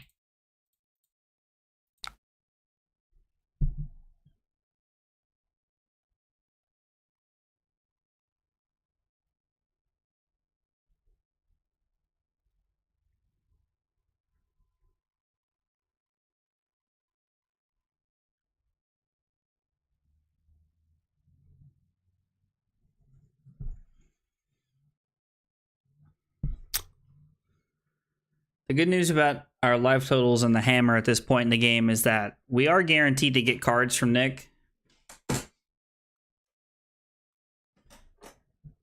Like, we are 100% guaranteed to just be getting cards out of his hand. At 3, he can no longer take the hammer.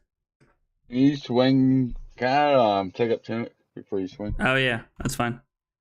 Or- No, you're good, man. I don't mind to take stuff back at all. So I mean, if it makes for better gameplay, man, like I'm happy to take stuff back and like do different things. I would rather play better games. I'm trying to learn the lines too, or I don't know, Yeah, no, I learn completely. different stuff. I mean, there's a lot of like intricacy with Oldhim.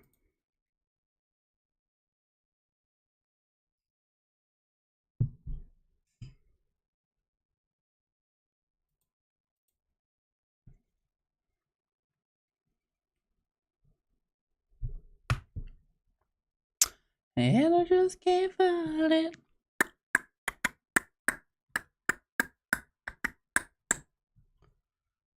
Go away, sink below. Thank you. So Nick's blocking 4 currently. The Crater Fist gives him 5, and that would put him to 2. He could alternatively give me Brothers in Arms and a card. Swing the sledge.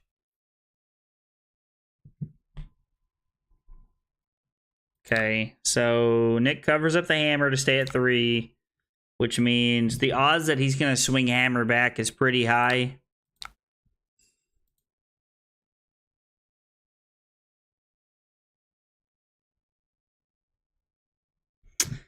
This is the first hand that I pitch stacked.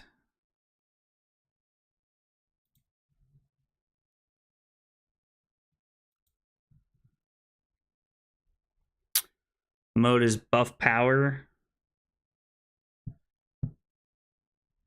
So we have a really nice line here of play this.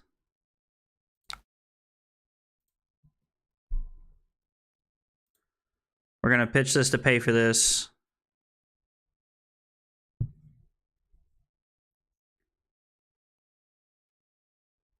So we're blocking 2. We're going to play the Peace of Mind to block 6. Take 1. We go to 5.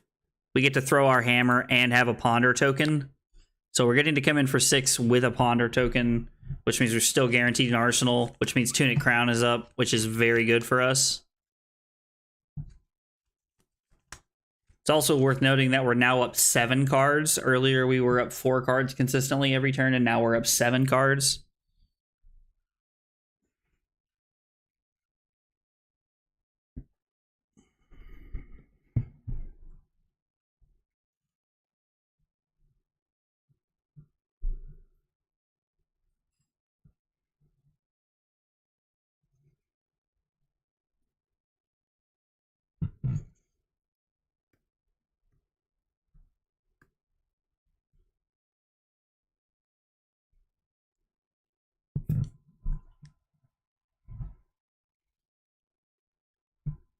You know, part of playing Oldhim recently, I've really started to I've started to learn more about it. This happens every time I play a new hero. Like when I started playing Icelander, I learned a ton about Icelander really fast, and I love the deck. I'd still play Icelander if I didn't think it was in a horrible spot in the metagame right now.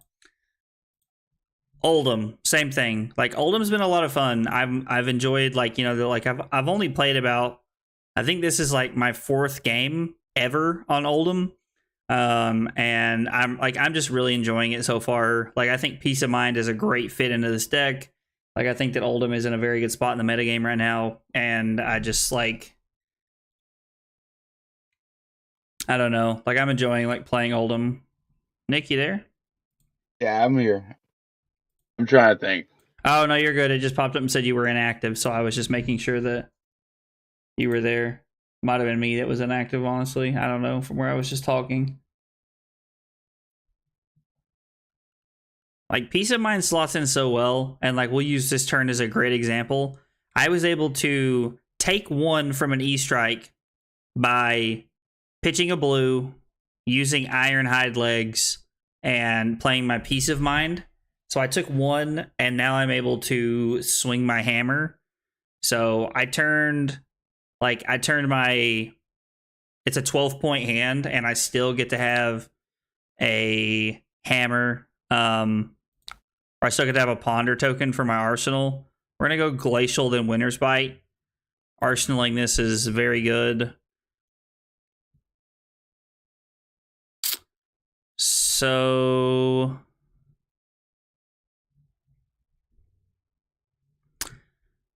I can pitch this. Who's calling me? Sorry, Mom. I'll have to call you back. So I can pitch. If I pitch Staunch to go Crown, I'll have 2 left. Play this for 1 and then use this. That's 7. 1, 3, 7. And then I'd have a card in this to be able to swing Hammer. And I still have my Tunic Cup if I want it.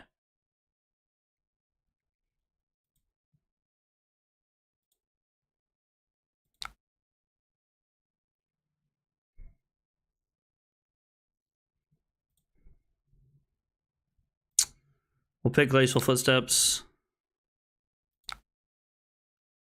Currently blocking 5.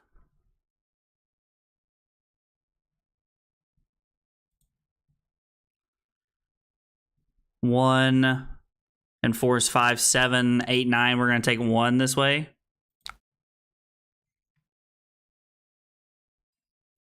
We're going to take 1 because we're going to use Oldhim's defense reaction ability right here. Because we have 1 floating, we can pitch the Autumn's Touch and prevent 2 more damage. Taking 1 is a very good turn. We also have 1 more equipment block left on the Crater Fist, which is worth noting. I did give up a Crown of Seeds activation during Nick's turn when he is attacking us to be able to throw the sledge here. I think that's better. When a game's this close, I think we want to be a little bit more pushy. All right, let's see how many pummels you've played. 1, 2. So there's 1 more pummel left in Nick's deck, which means the idea of him having 3 cards is very frightening because he can go, gosh, this is going to drive me crazy. Because Nick is able to go, oh, excuse me. If Nick's able to keep 3 cards ever, then he can just throw Sledge, pitching 2 blues, and if he has a pummel in his hand, then his hammer's representing 10 points.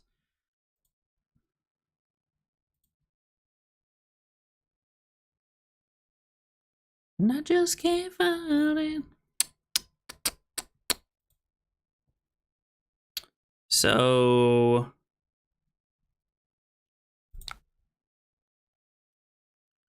Nick passing is interesting. Wish that would go away. So we can pitch Autumn's Touch to play Terrace Under, and then use Tunic to come in for 7, and then Arsenal this, so that we still have an arsenal for Crown of Seeds. I mean, I think that's a very good play this late in the game. We're forcing Nick to have a somewhat decent hand here, or to give up his hand, so that we can... This is like a real tempo swing right here. And I remember pitch stacking this, thinking like, okay, like Terrace Under Hammer, like if I have tempo is very good late in the game.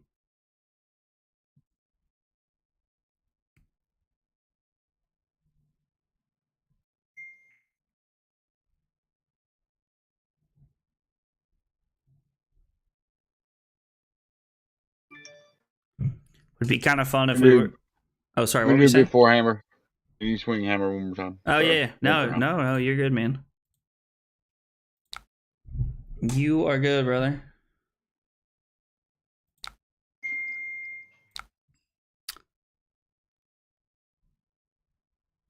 I just can't find it.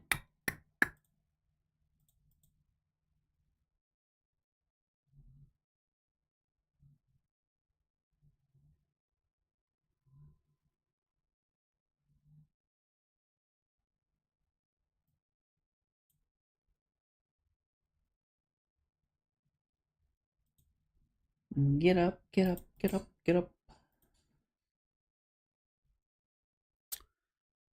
Okay, so that's 3, 4, 5, 6. So this currently has Nick taking 1.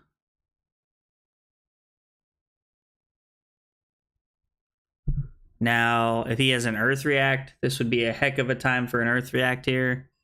Because he could pitch Earth React and take nothing and then still throw his hammer.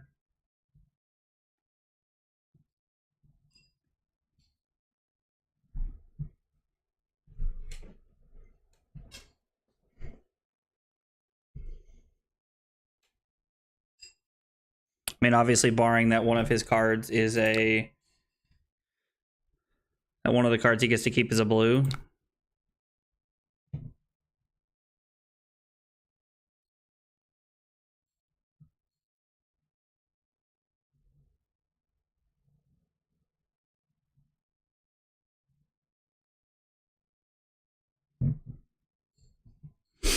Yeah, no Earth React. Okay, so Nick not having an Earth React is awesome for us because it means he takes a damage and he only has one card. And without Tunic up, it's impossible for him to swing Sledge here. So we kind of get free reign tempo of this turn.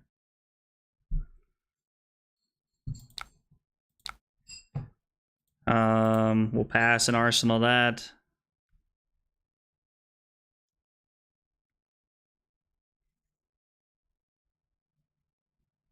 This is the hand that I thought I was pitch stacking with Excellence, but I was not. So let's go ahead and start with Crown on our turn. If I'm part of me's thinking that the next card is like a channel or something, but I'm also curious to know Winter's Bite, so I was close. So we'll play Winter's Bite, take a card out of Nick's hand here,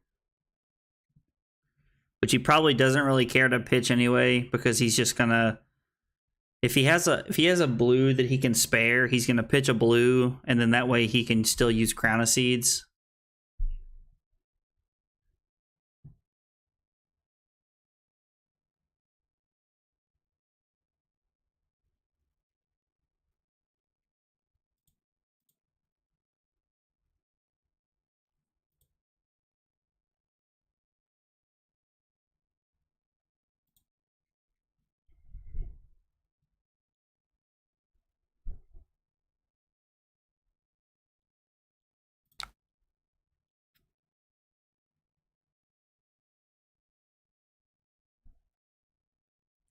I'm a little surprised you didn't play around the pummel right there.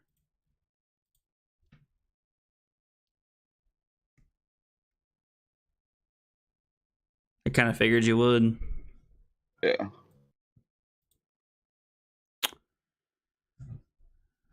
So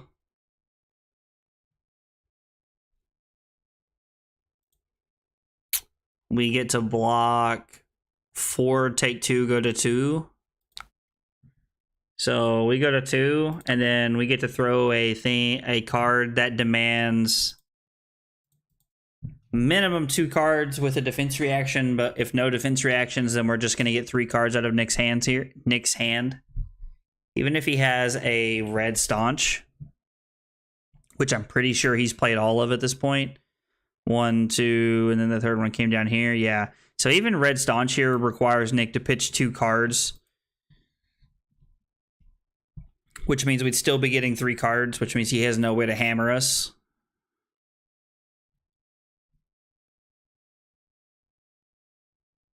Oh, wow. We're going to get all 4 cards. Oh, okay, you did have another 3 block. Yeah.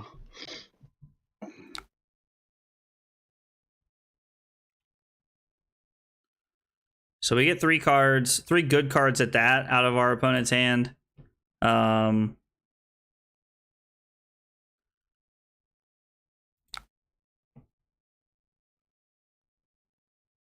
Nick is going to Arsenal here. So I could use Tunic to come in with Macho Grande for a Dominate and try to end the game right now. Or I could come in for 10, take almost every card out of Nick's hand, and then Arsenal a good card and try to set up for a win next turn. because I know that there's another Macho Grande coming in my very next hand. This will take almost all of Nick's cards, probably including his Crown of Seeds activation.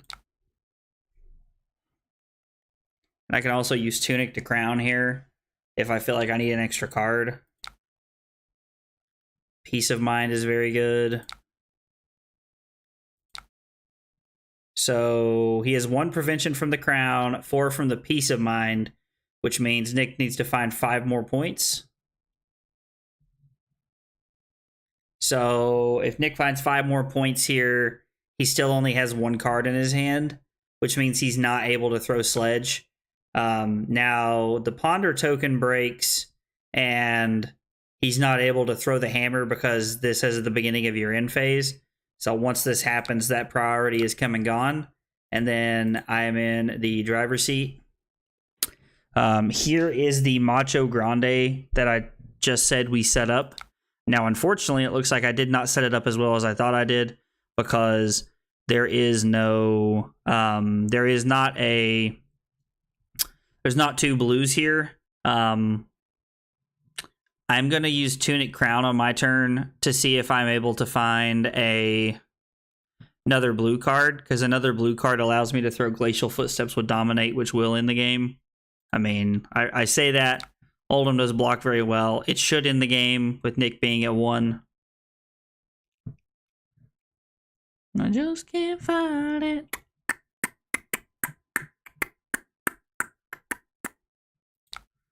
Crown of Seeds.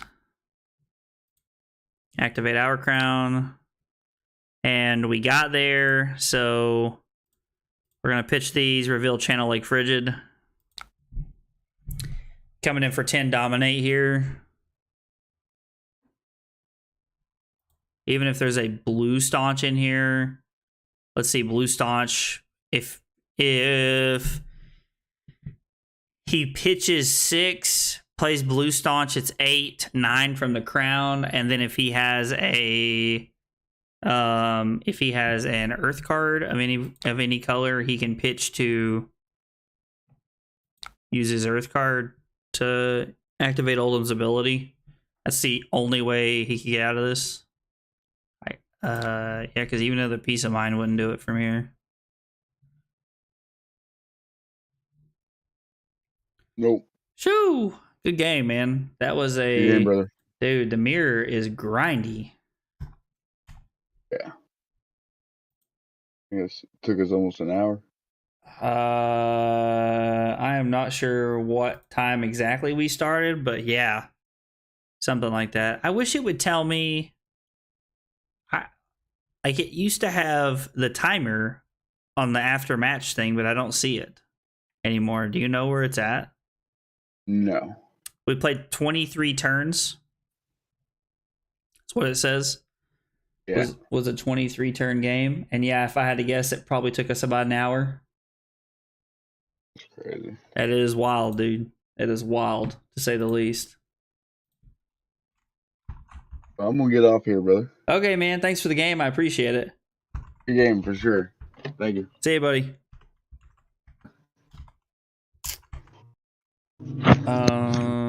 Let's see. Pitch my D-Reacts for late game and had pitch stacked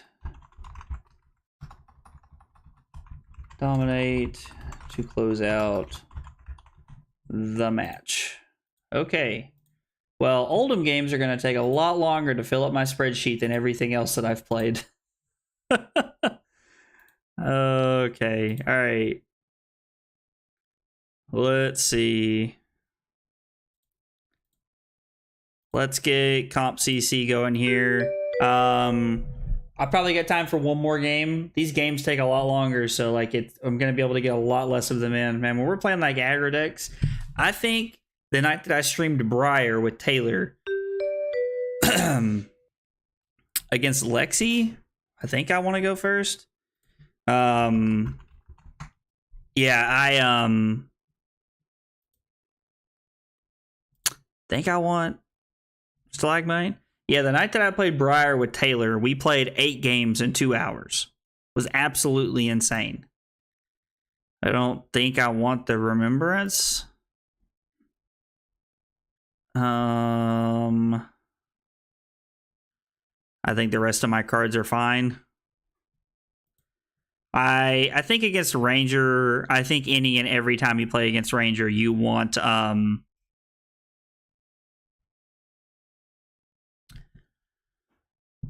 I think you want Stalagmite. I don't think that Rampart is very good with all the like traps and things that they have access to now, so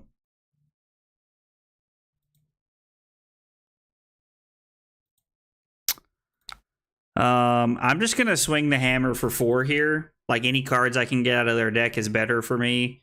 And if they decide to take 4 here on turn 0 and try to do Voltaire shenanigans, then even better for me.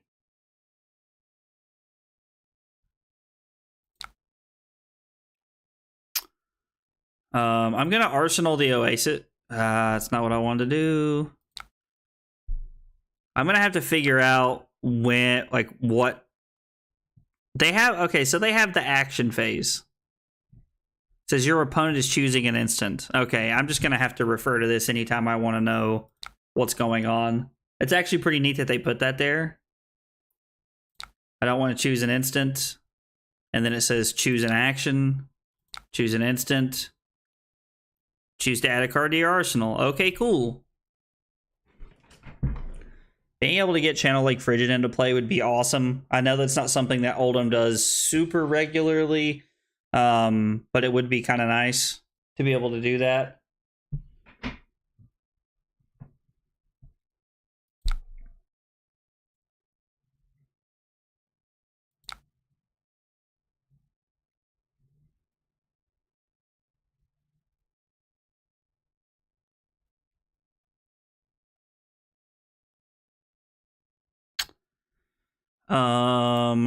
So let's go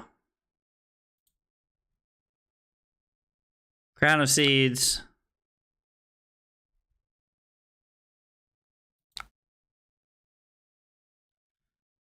We'll go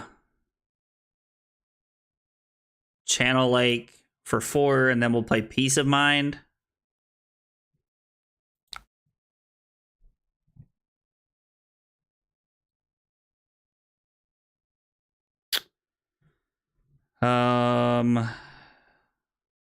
Yeah, let's just go ahead and play the Peace of Mind. I think that's probably better, and we'll hang on to the St. Below here.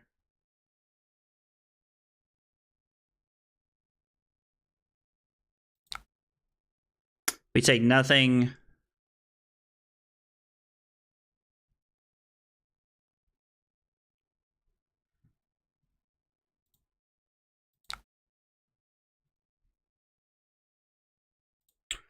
We're just going to go ahead and throw Sink Below. I'll keep this card. I don't mind having this card. We'll take 1. They do get a Ponder token, which is fine. Like, they can't. They're not going to throw anything else at me because of their Ponder token, so. This still comes in for 4 because Fatigue Shot says the next attack action you play's power is halved.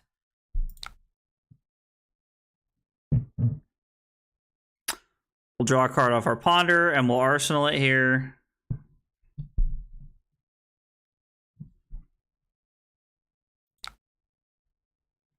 Codex of Frailty is pretty good. Activating Crown is tough here because if they keep the Codex, I mean, I guess I can't. So even if I did decide to do that, it wouldn't matter.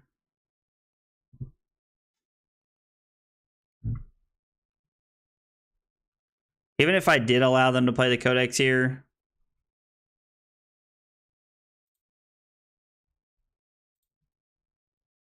it's just not relevant because I don't have an attack action in my graveyard.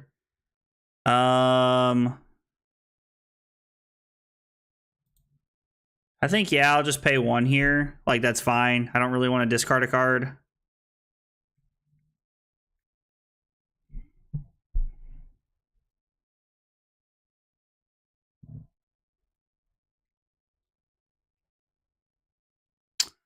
So Stalagmite's not relevant here. I can go Macho Grande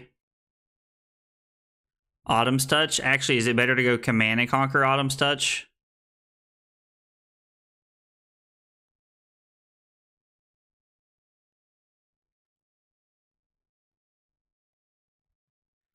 Yeah, I think it's better to go Command and Conquer.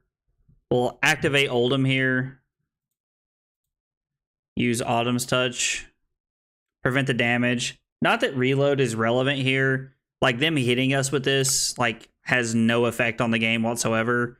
They have Codex of Frailty in their arsenal. Now, when your ranger opponent has a Rain Razor's arsenal, it is relevant to note that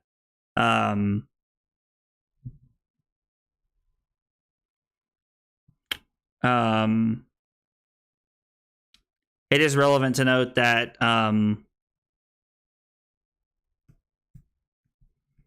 your opponent I'm having a stroke right now. My God. Let's get this out of the way. I'm going to block here because the Stalagmite stops my opponent from playing Codex of Frailty. I can't remember what I was talking about now. But I know I was just having a stroke. Like, yeah, I can't remember what I was saying. If somebody can remember what I was saying and they want to throw it in the chat, I'm happy to finish that thought before I just, like, completely lost my mind there. But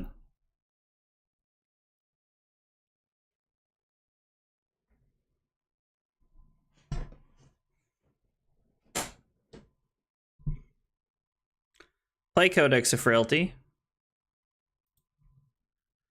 I mean,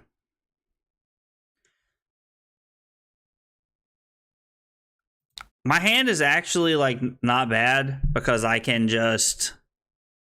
So my hand is block with Pummel, or block with Pulverize, I mean, and then throw Command and Conquer Pummel with the Tunic. It requires me to take quite a bit of damage based off of whatever they do here, but...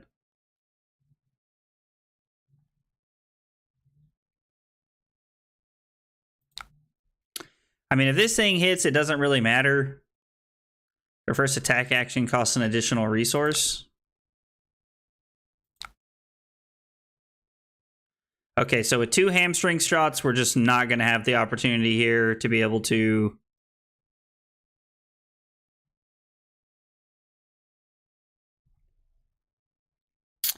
So they pick go again, which means the staunch response is, like, kind of decent here.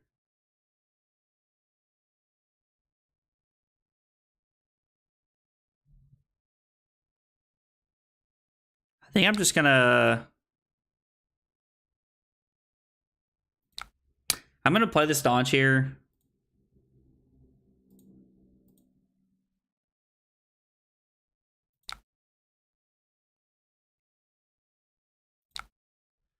Allows me to cover this up pretty successfully. Now they're gonna come in for 5.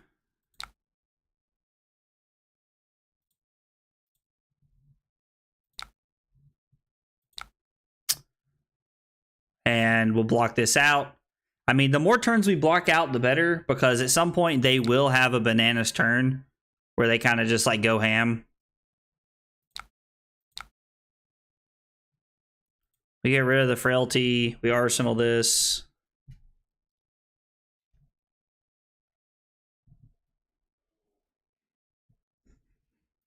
I think this is fine. I can pitch the Winter's Grasp to activate Crown of Seeds here.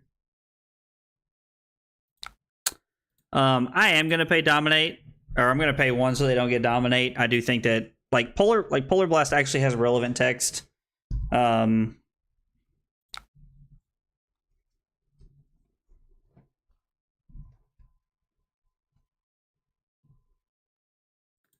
So let's start with Crown, see what we find.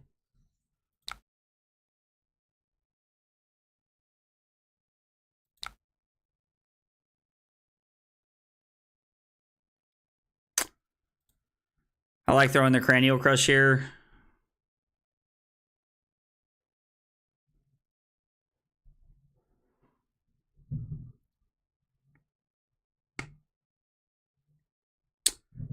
mean, Rain Razor says we take 3 here. So right now, Rain Razors has been a 0 for 3.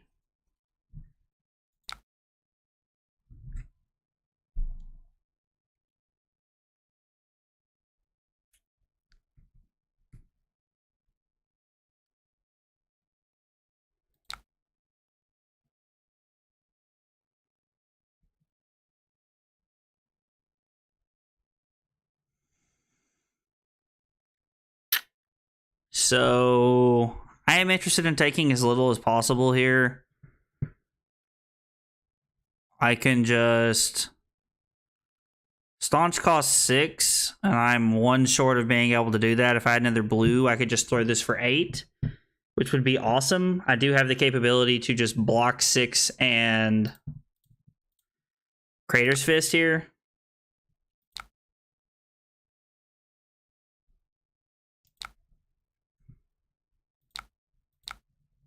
And then I can just Arsenal the Staunch Response here on my turn.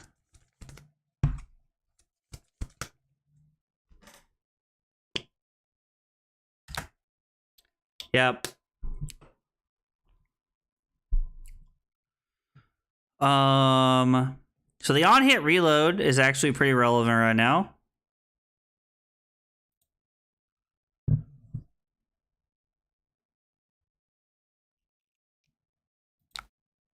We'll go Crown of Seeds.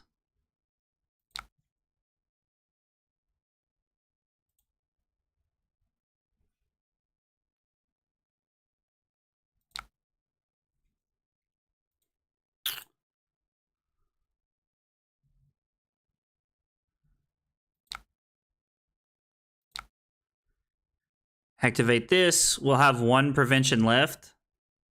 And our opponent passes.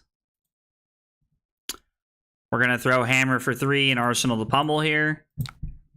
Like, the Hammer only being for 3 is a little disappointing, but we've also, like, our opponent's played 16 cards and we've taken 4 damage. Like, that's not bad for us. Really want to be able to pitch stack this Endless Winter here. Using their Tunic now. Ooh, 3 of a kind. Now that's tough. That's a tough scene. I was like, because they have...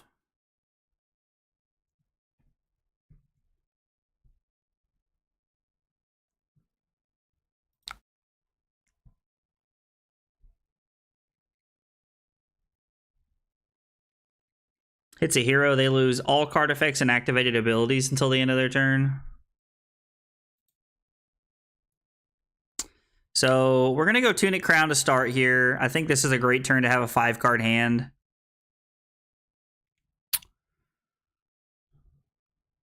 So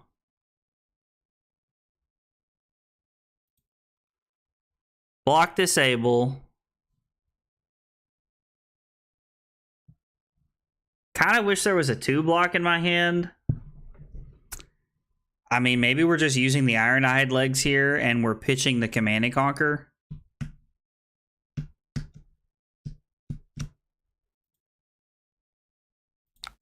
We get to keep our prevention this way. I want to keep the Command and Conquers in my deck because even late game, just throwing a 2 for 6 Command and Conquer is very solid. Be good to have had an Ice React there, like here this turn at all. Try to stop our opponent from having 3 attacks here. This is also a turn where we're just going to have to take some damage.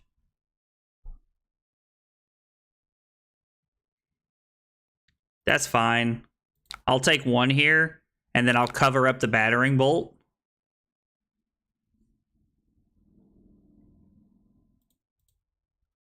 Like, that's fine.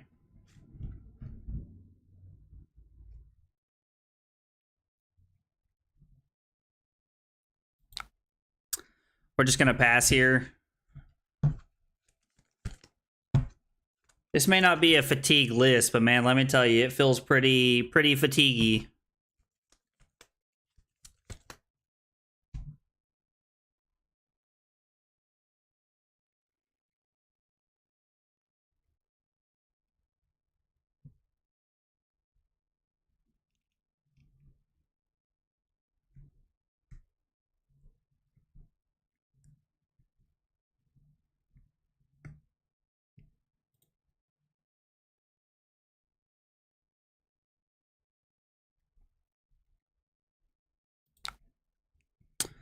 I'm going to activate Oldhim here. Prevent this damage. Keep a card in our deck. Like, this is how you win these kinds of matchups. At least from my understanding, is that you're just able to push through. So let's go. I mean, if it hits, my equipment gets a counter.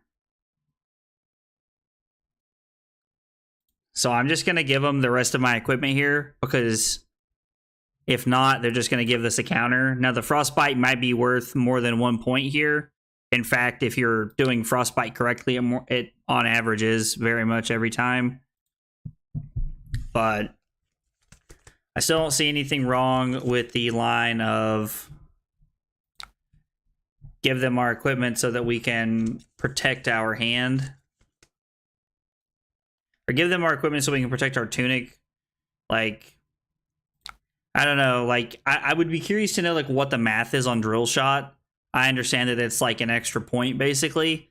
But I'm giving up 2 points to save a point. So it's like, I can block one less. Like, I don't know. It kind of feels like a whole thing. What did they pick?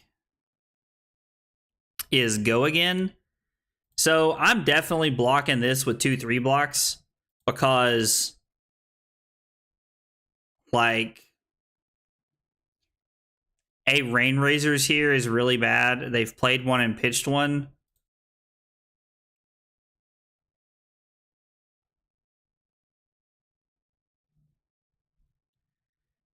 Am I not supposed to do that? Am I supposed to just block 3? Like, actually, you know what? Let's block here. Let's just block like this, because if they throw the Rain Razors here, then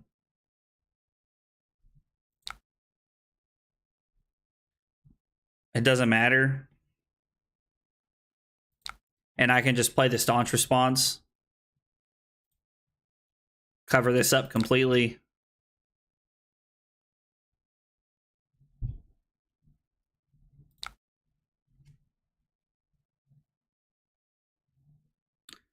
And again, we're just going to pass. Arsenal our card here. We have Earth React again, which is very good. Hey, Drunk Zerker. I like that name. Thanks for the follow. I appreciate it. So they're playing Rain Razors first, which means they're going to play 3 of a kind next. It's the only reason that they lead on Rain Razors like that. At least it's the only reason, to my knowledge. This is going to be a bad turn for us.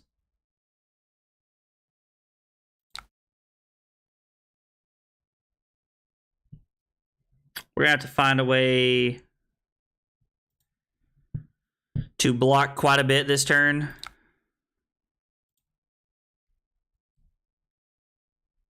That's going to help. So this is for 7. So I can go Thunderquake, Macho Grande,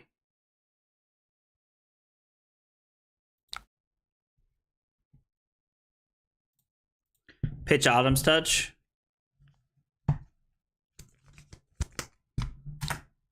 Heat Seeker's a good one, but it's not the end of the world. We'll still have 1 prevention left, and we can throw our Peace of Mind here so that we can essentially block 5 and then still keep an arsenal for whatever we're doing.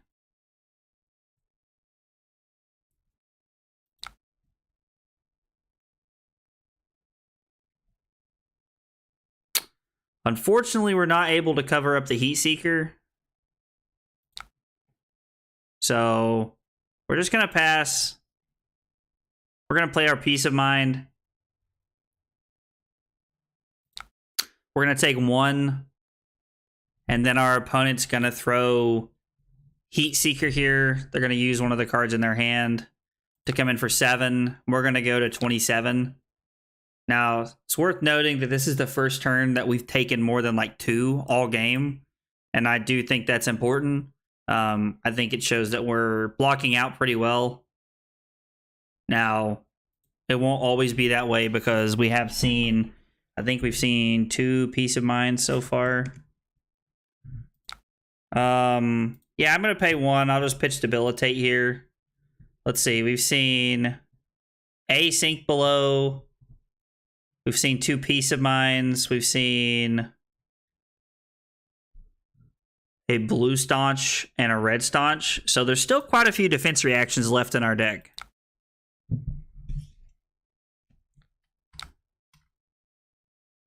I think they're going to wait and play the 3 of a kind next turn.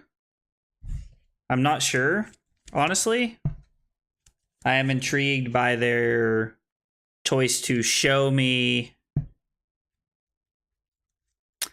3 of a kind and then activate this. What is Withering Shot? When this hits a hero, create a Frailty token. So I guess let's just start here. We'll always be able to pitch the Spinal Crush.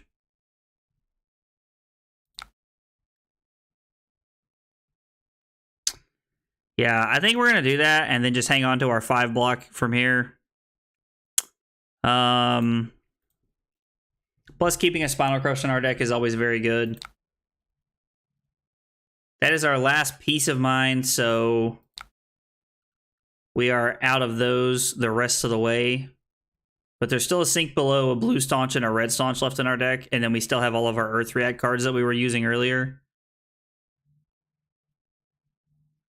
So this is for 7. They picked +1.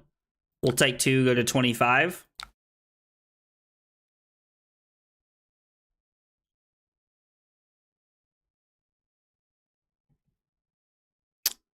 Yep, we'll go Spinal, then Debilitate. Our opponent's down to under half their deck already.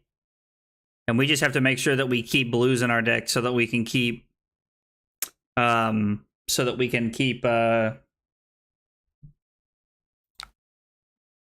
the hammer at the end of the game. Because at the end of the game, the hammer is how we'll win.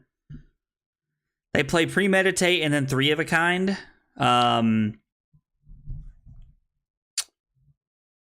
Premeditate is an obnoxious card. Now, with 3 of a kind, there is a heavy chance that they'll be stuck with a card in their hand anyway. So let's go ahead and start here. So this is for 8.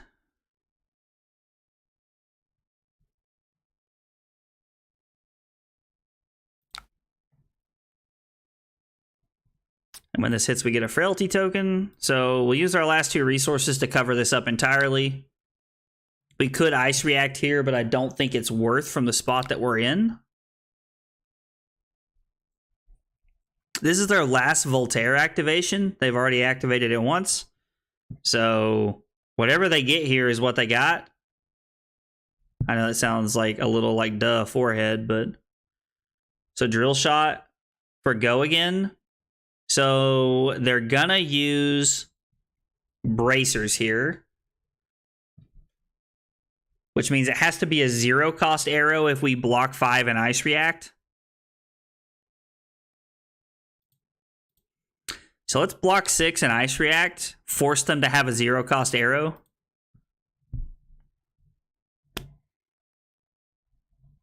I mean, and if they have a 0-cost arrow here, they have it.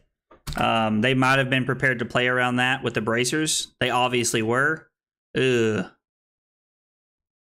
That's a tough one, too.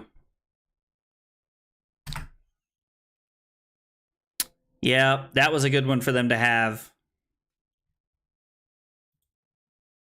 We'll channel like then Terrace Under. Sheesh. We also have not seen any Oasis Respites that I'm aware of, have we? No. So there's 2 more left in the deck.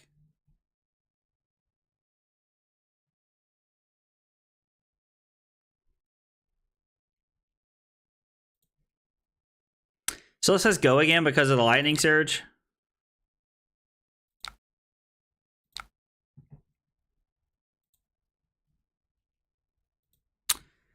I don't really care about the Frostbite with this hand, but I am interested in just not letting them disrupt me in any way here.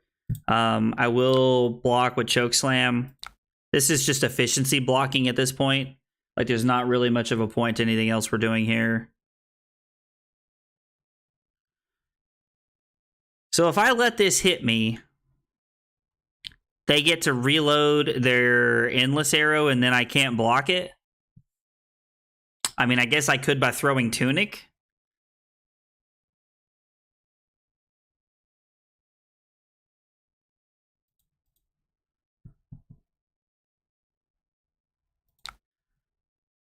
Yeah, that's an interesting choice that I just made. What? They shouldn't have had a Voltaire activation left.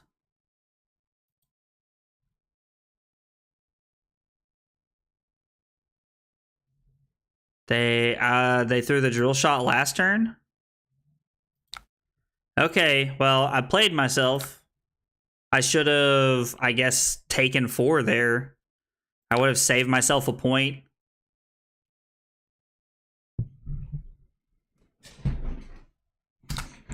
Well,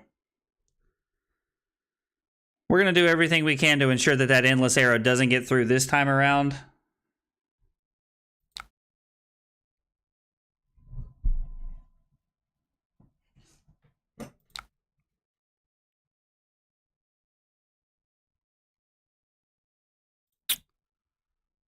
Block with Terra Sunder, take 2.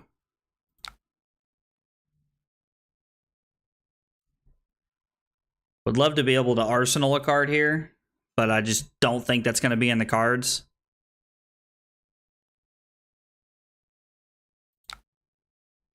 Okay, I was wrong. Happy to be wrong in this situation. We go back to 14 and we stop this from taking any damage. If they have a Rain Razors, it's a real waste here. They're going to shuffle up 3 arrows in there. How many Rain Razors have we seen? I know they pitched one early.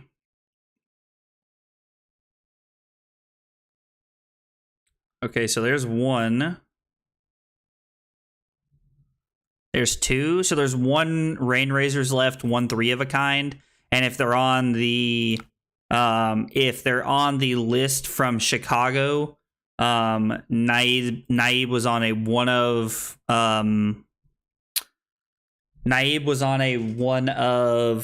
Artivore, which is something to be aware of.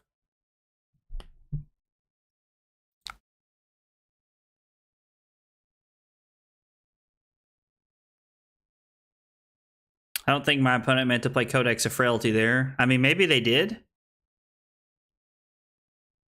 Like,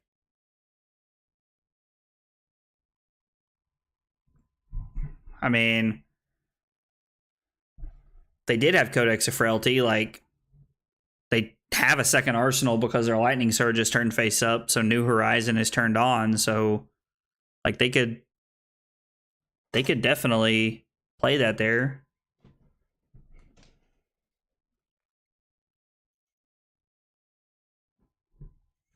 So they are going to lead on Codex of Frailty. Wonder what they're going to pick here. They put Battering Bolt in there. Okay. Premeditate.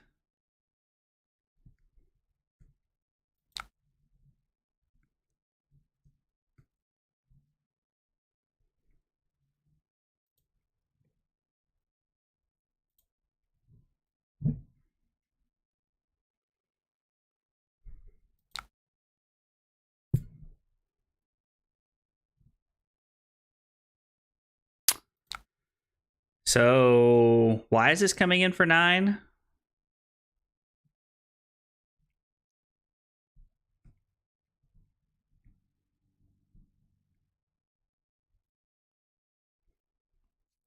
I mean, we can cover up 9 pretty efficiently here, so it's like not the end of the world. Either way. Oh, the premeditate. So we're going to go Sink Below. Put this on the bottom. And then we're going to play Oasis Respite. So we're going to cover up all 9 here, and we're going to gain a life. It's actually a pretty beneficial cycle there for us. And then I'm going to block with the Choke Slam, take 1. They get a card that they can arsenal.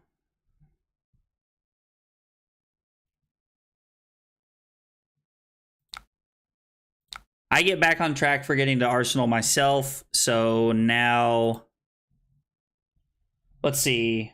We're at 31, which means this game has been going on for 30 seconds from now. This game will have been going on for for 30 minutes.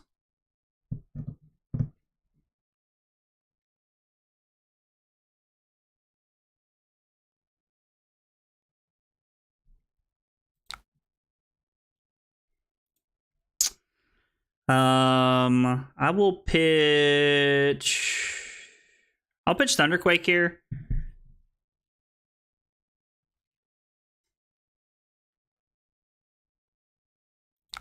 Okay, that's fine. Heat Seeker's a good one to have.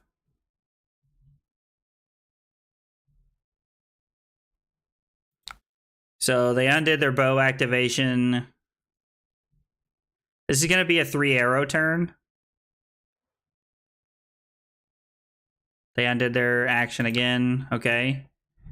So they're using Voltaire here. I don't really know why they undid a couple of times there, but we finally got to it. They pick Go again. So we're going to go Crown of Seeds. Find a Winter's Bite.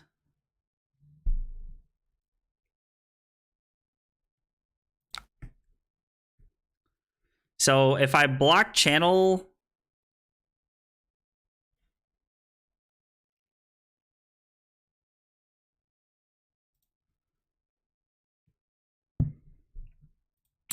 I could block Command and Conquer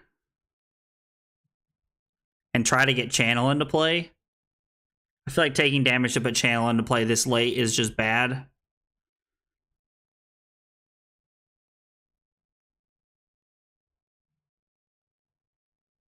It is an instant, so it does play.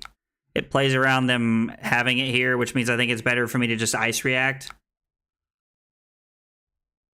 Which means I will still have 2 damage prevention left. Unless he goes for the Rain Razors here. Like, the Rain Razors has to be... It's in his hand, and if it's not, it's next turn.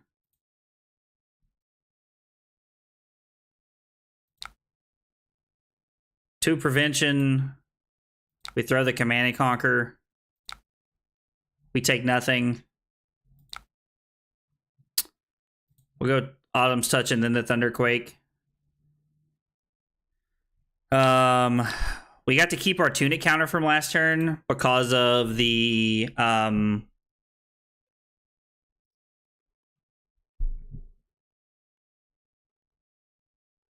we got to keep the Tunic counter because of the Winter's Bite. Speaking of Winter's Bite, they've played 2. I think I'm going to go ahead and Tunic Crown here before they give me a Frostbite. I think I'd rather just go ahead and get this going. If I need to Earth React, I can pitch the Autumn's Touch and the Pummel. Although going for Earth React at this point with a Frostbite does feel a little undervalued.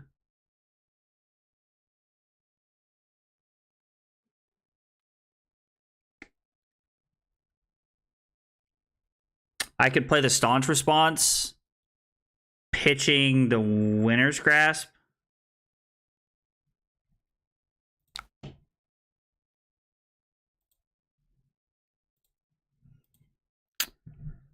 This allows me to cover this up, and if they go for a Rain Razors here... I was looking, if they go for a Rain Razors here, then I'm in a pretty good spot.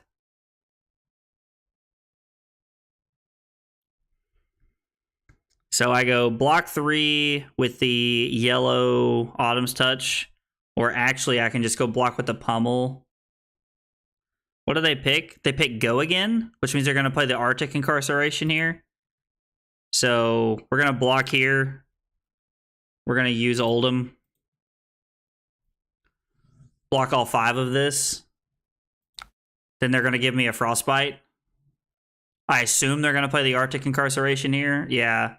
Which honestly is like almost laughable because I don't care about the frostbite. I'm trying to run them out of cards so I can just start hammering them. And I'm up cards right now, so I'm in a good spot to try and do so.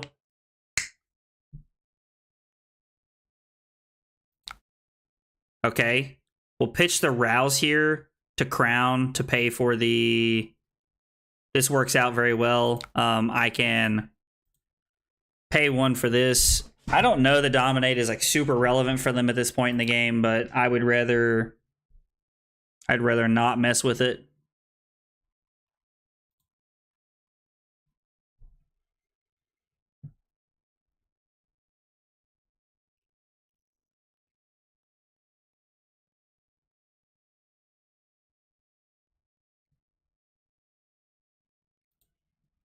So let's block 3. And then we'll go to the Earth React here. We'll keep our Crown Prevention floating. And then we still have 6 block left if we need it, because they have 1 more Voltaire activation.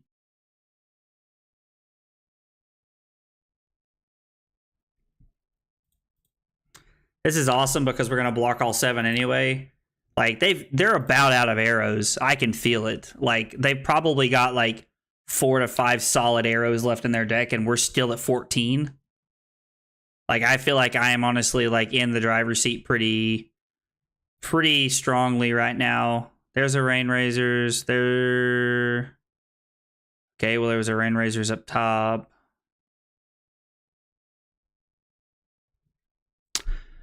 There should be one more somewhere. Like, I don't know. I don't think they've pitched it. I haven't really seen them do anything with it. This does feel like a Rain Razors bait, though.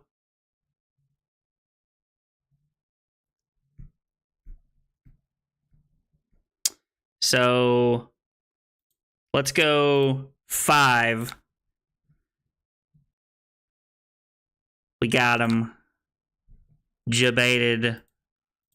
We got you, boy. Get that endless arrow out of here, son. We don't want your trash. And so now they're going to get to attack 2 more times, which is going to allow them to push through damage. Now, this being for 6 is pretty good. They are going to get it back. We take 2 here. Go to 12, and then they come in for 7. We go to 5. So we know they have an endless arrow, and honestly, I don't really know. They've played a lot of their red arrows the last couple of turns. I don't think they have any red arrows left. So we just need them to have a kind of lackluster turn. I would like to be able to keep my Spinal Crush this turn to Arsenal here.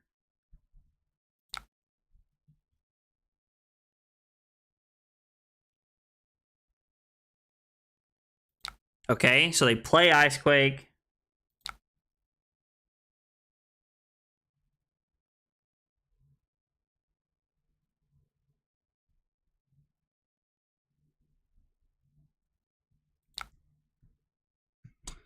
So this is for 5. So if I go...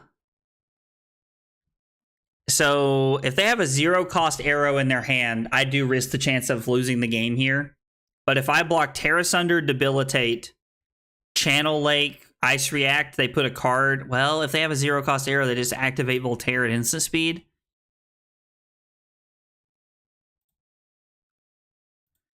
It's kind of disappointing. Like, it is honestly kind of disappointing because, like you just can't do anything about it because this is an instant. So they pick +1.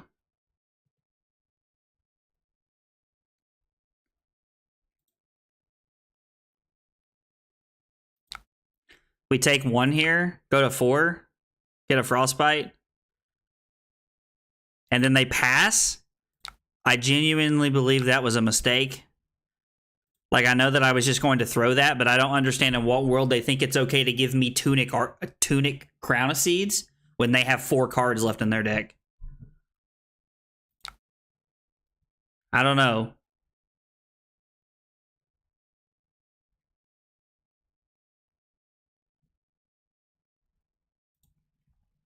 Well, let's go for it. We don't have any Earth cards. Draw an Earth card, please. Nah. Boo.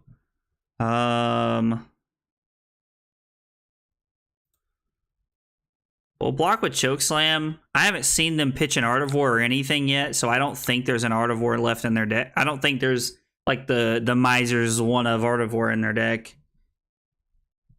Shoo, this has been a good game. And right now we're at 40 minutes. We're 15 seconds away from 40 minutes.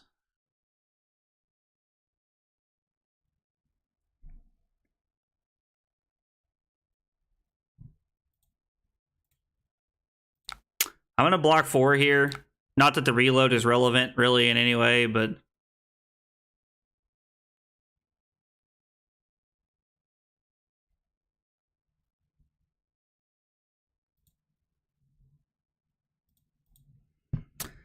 we'll come in for 4 here. I mean... I guess they can, like, try to get us here. Like, we are at 4, so, like, I just don't think they have enough arrows left in their deck. Like, is there any... there's a Codex or 2, I think is what's left. Let's see. Codex of Frailty. Codex of Frailty. Yeah, so they're going to try and get us with the Codex here, is what they're going to do.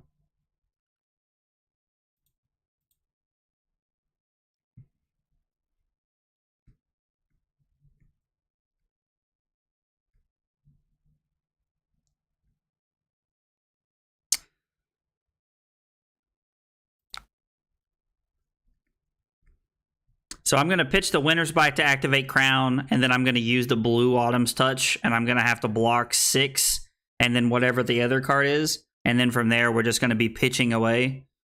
Jeez, this has been a heck of a game. Yeah, I'll pay 1. We'll pitch the Winter's Bite. It blocks less than anything else.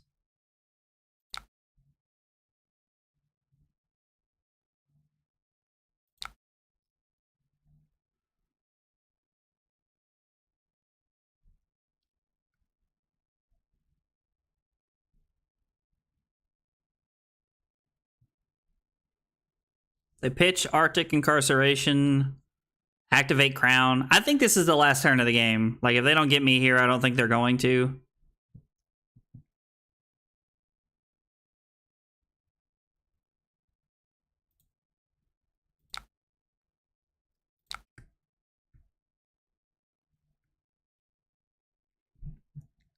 I'm hoping that the Earth React is going to be able to get me there. They pass.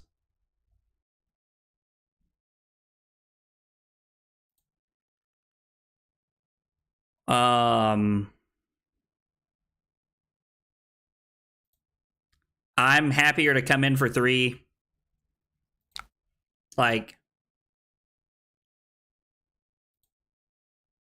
I'm fine to come in for 3 like this.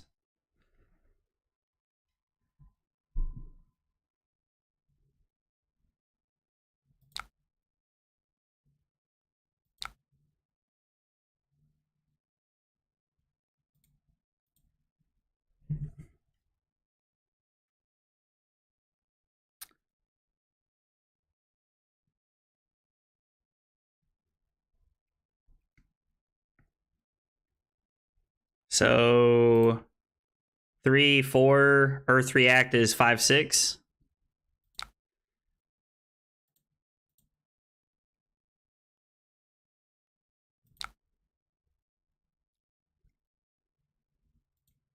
Okay.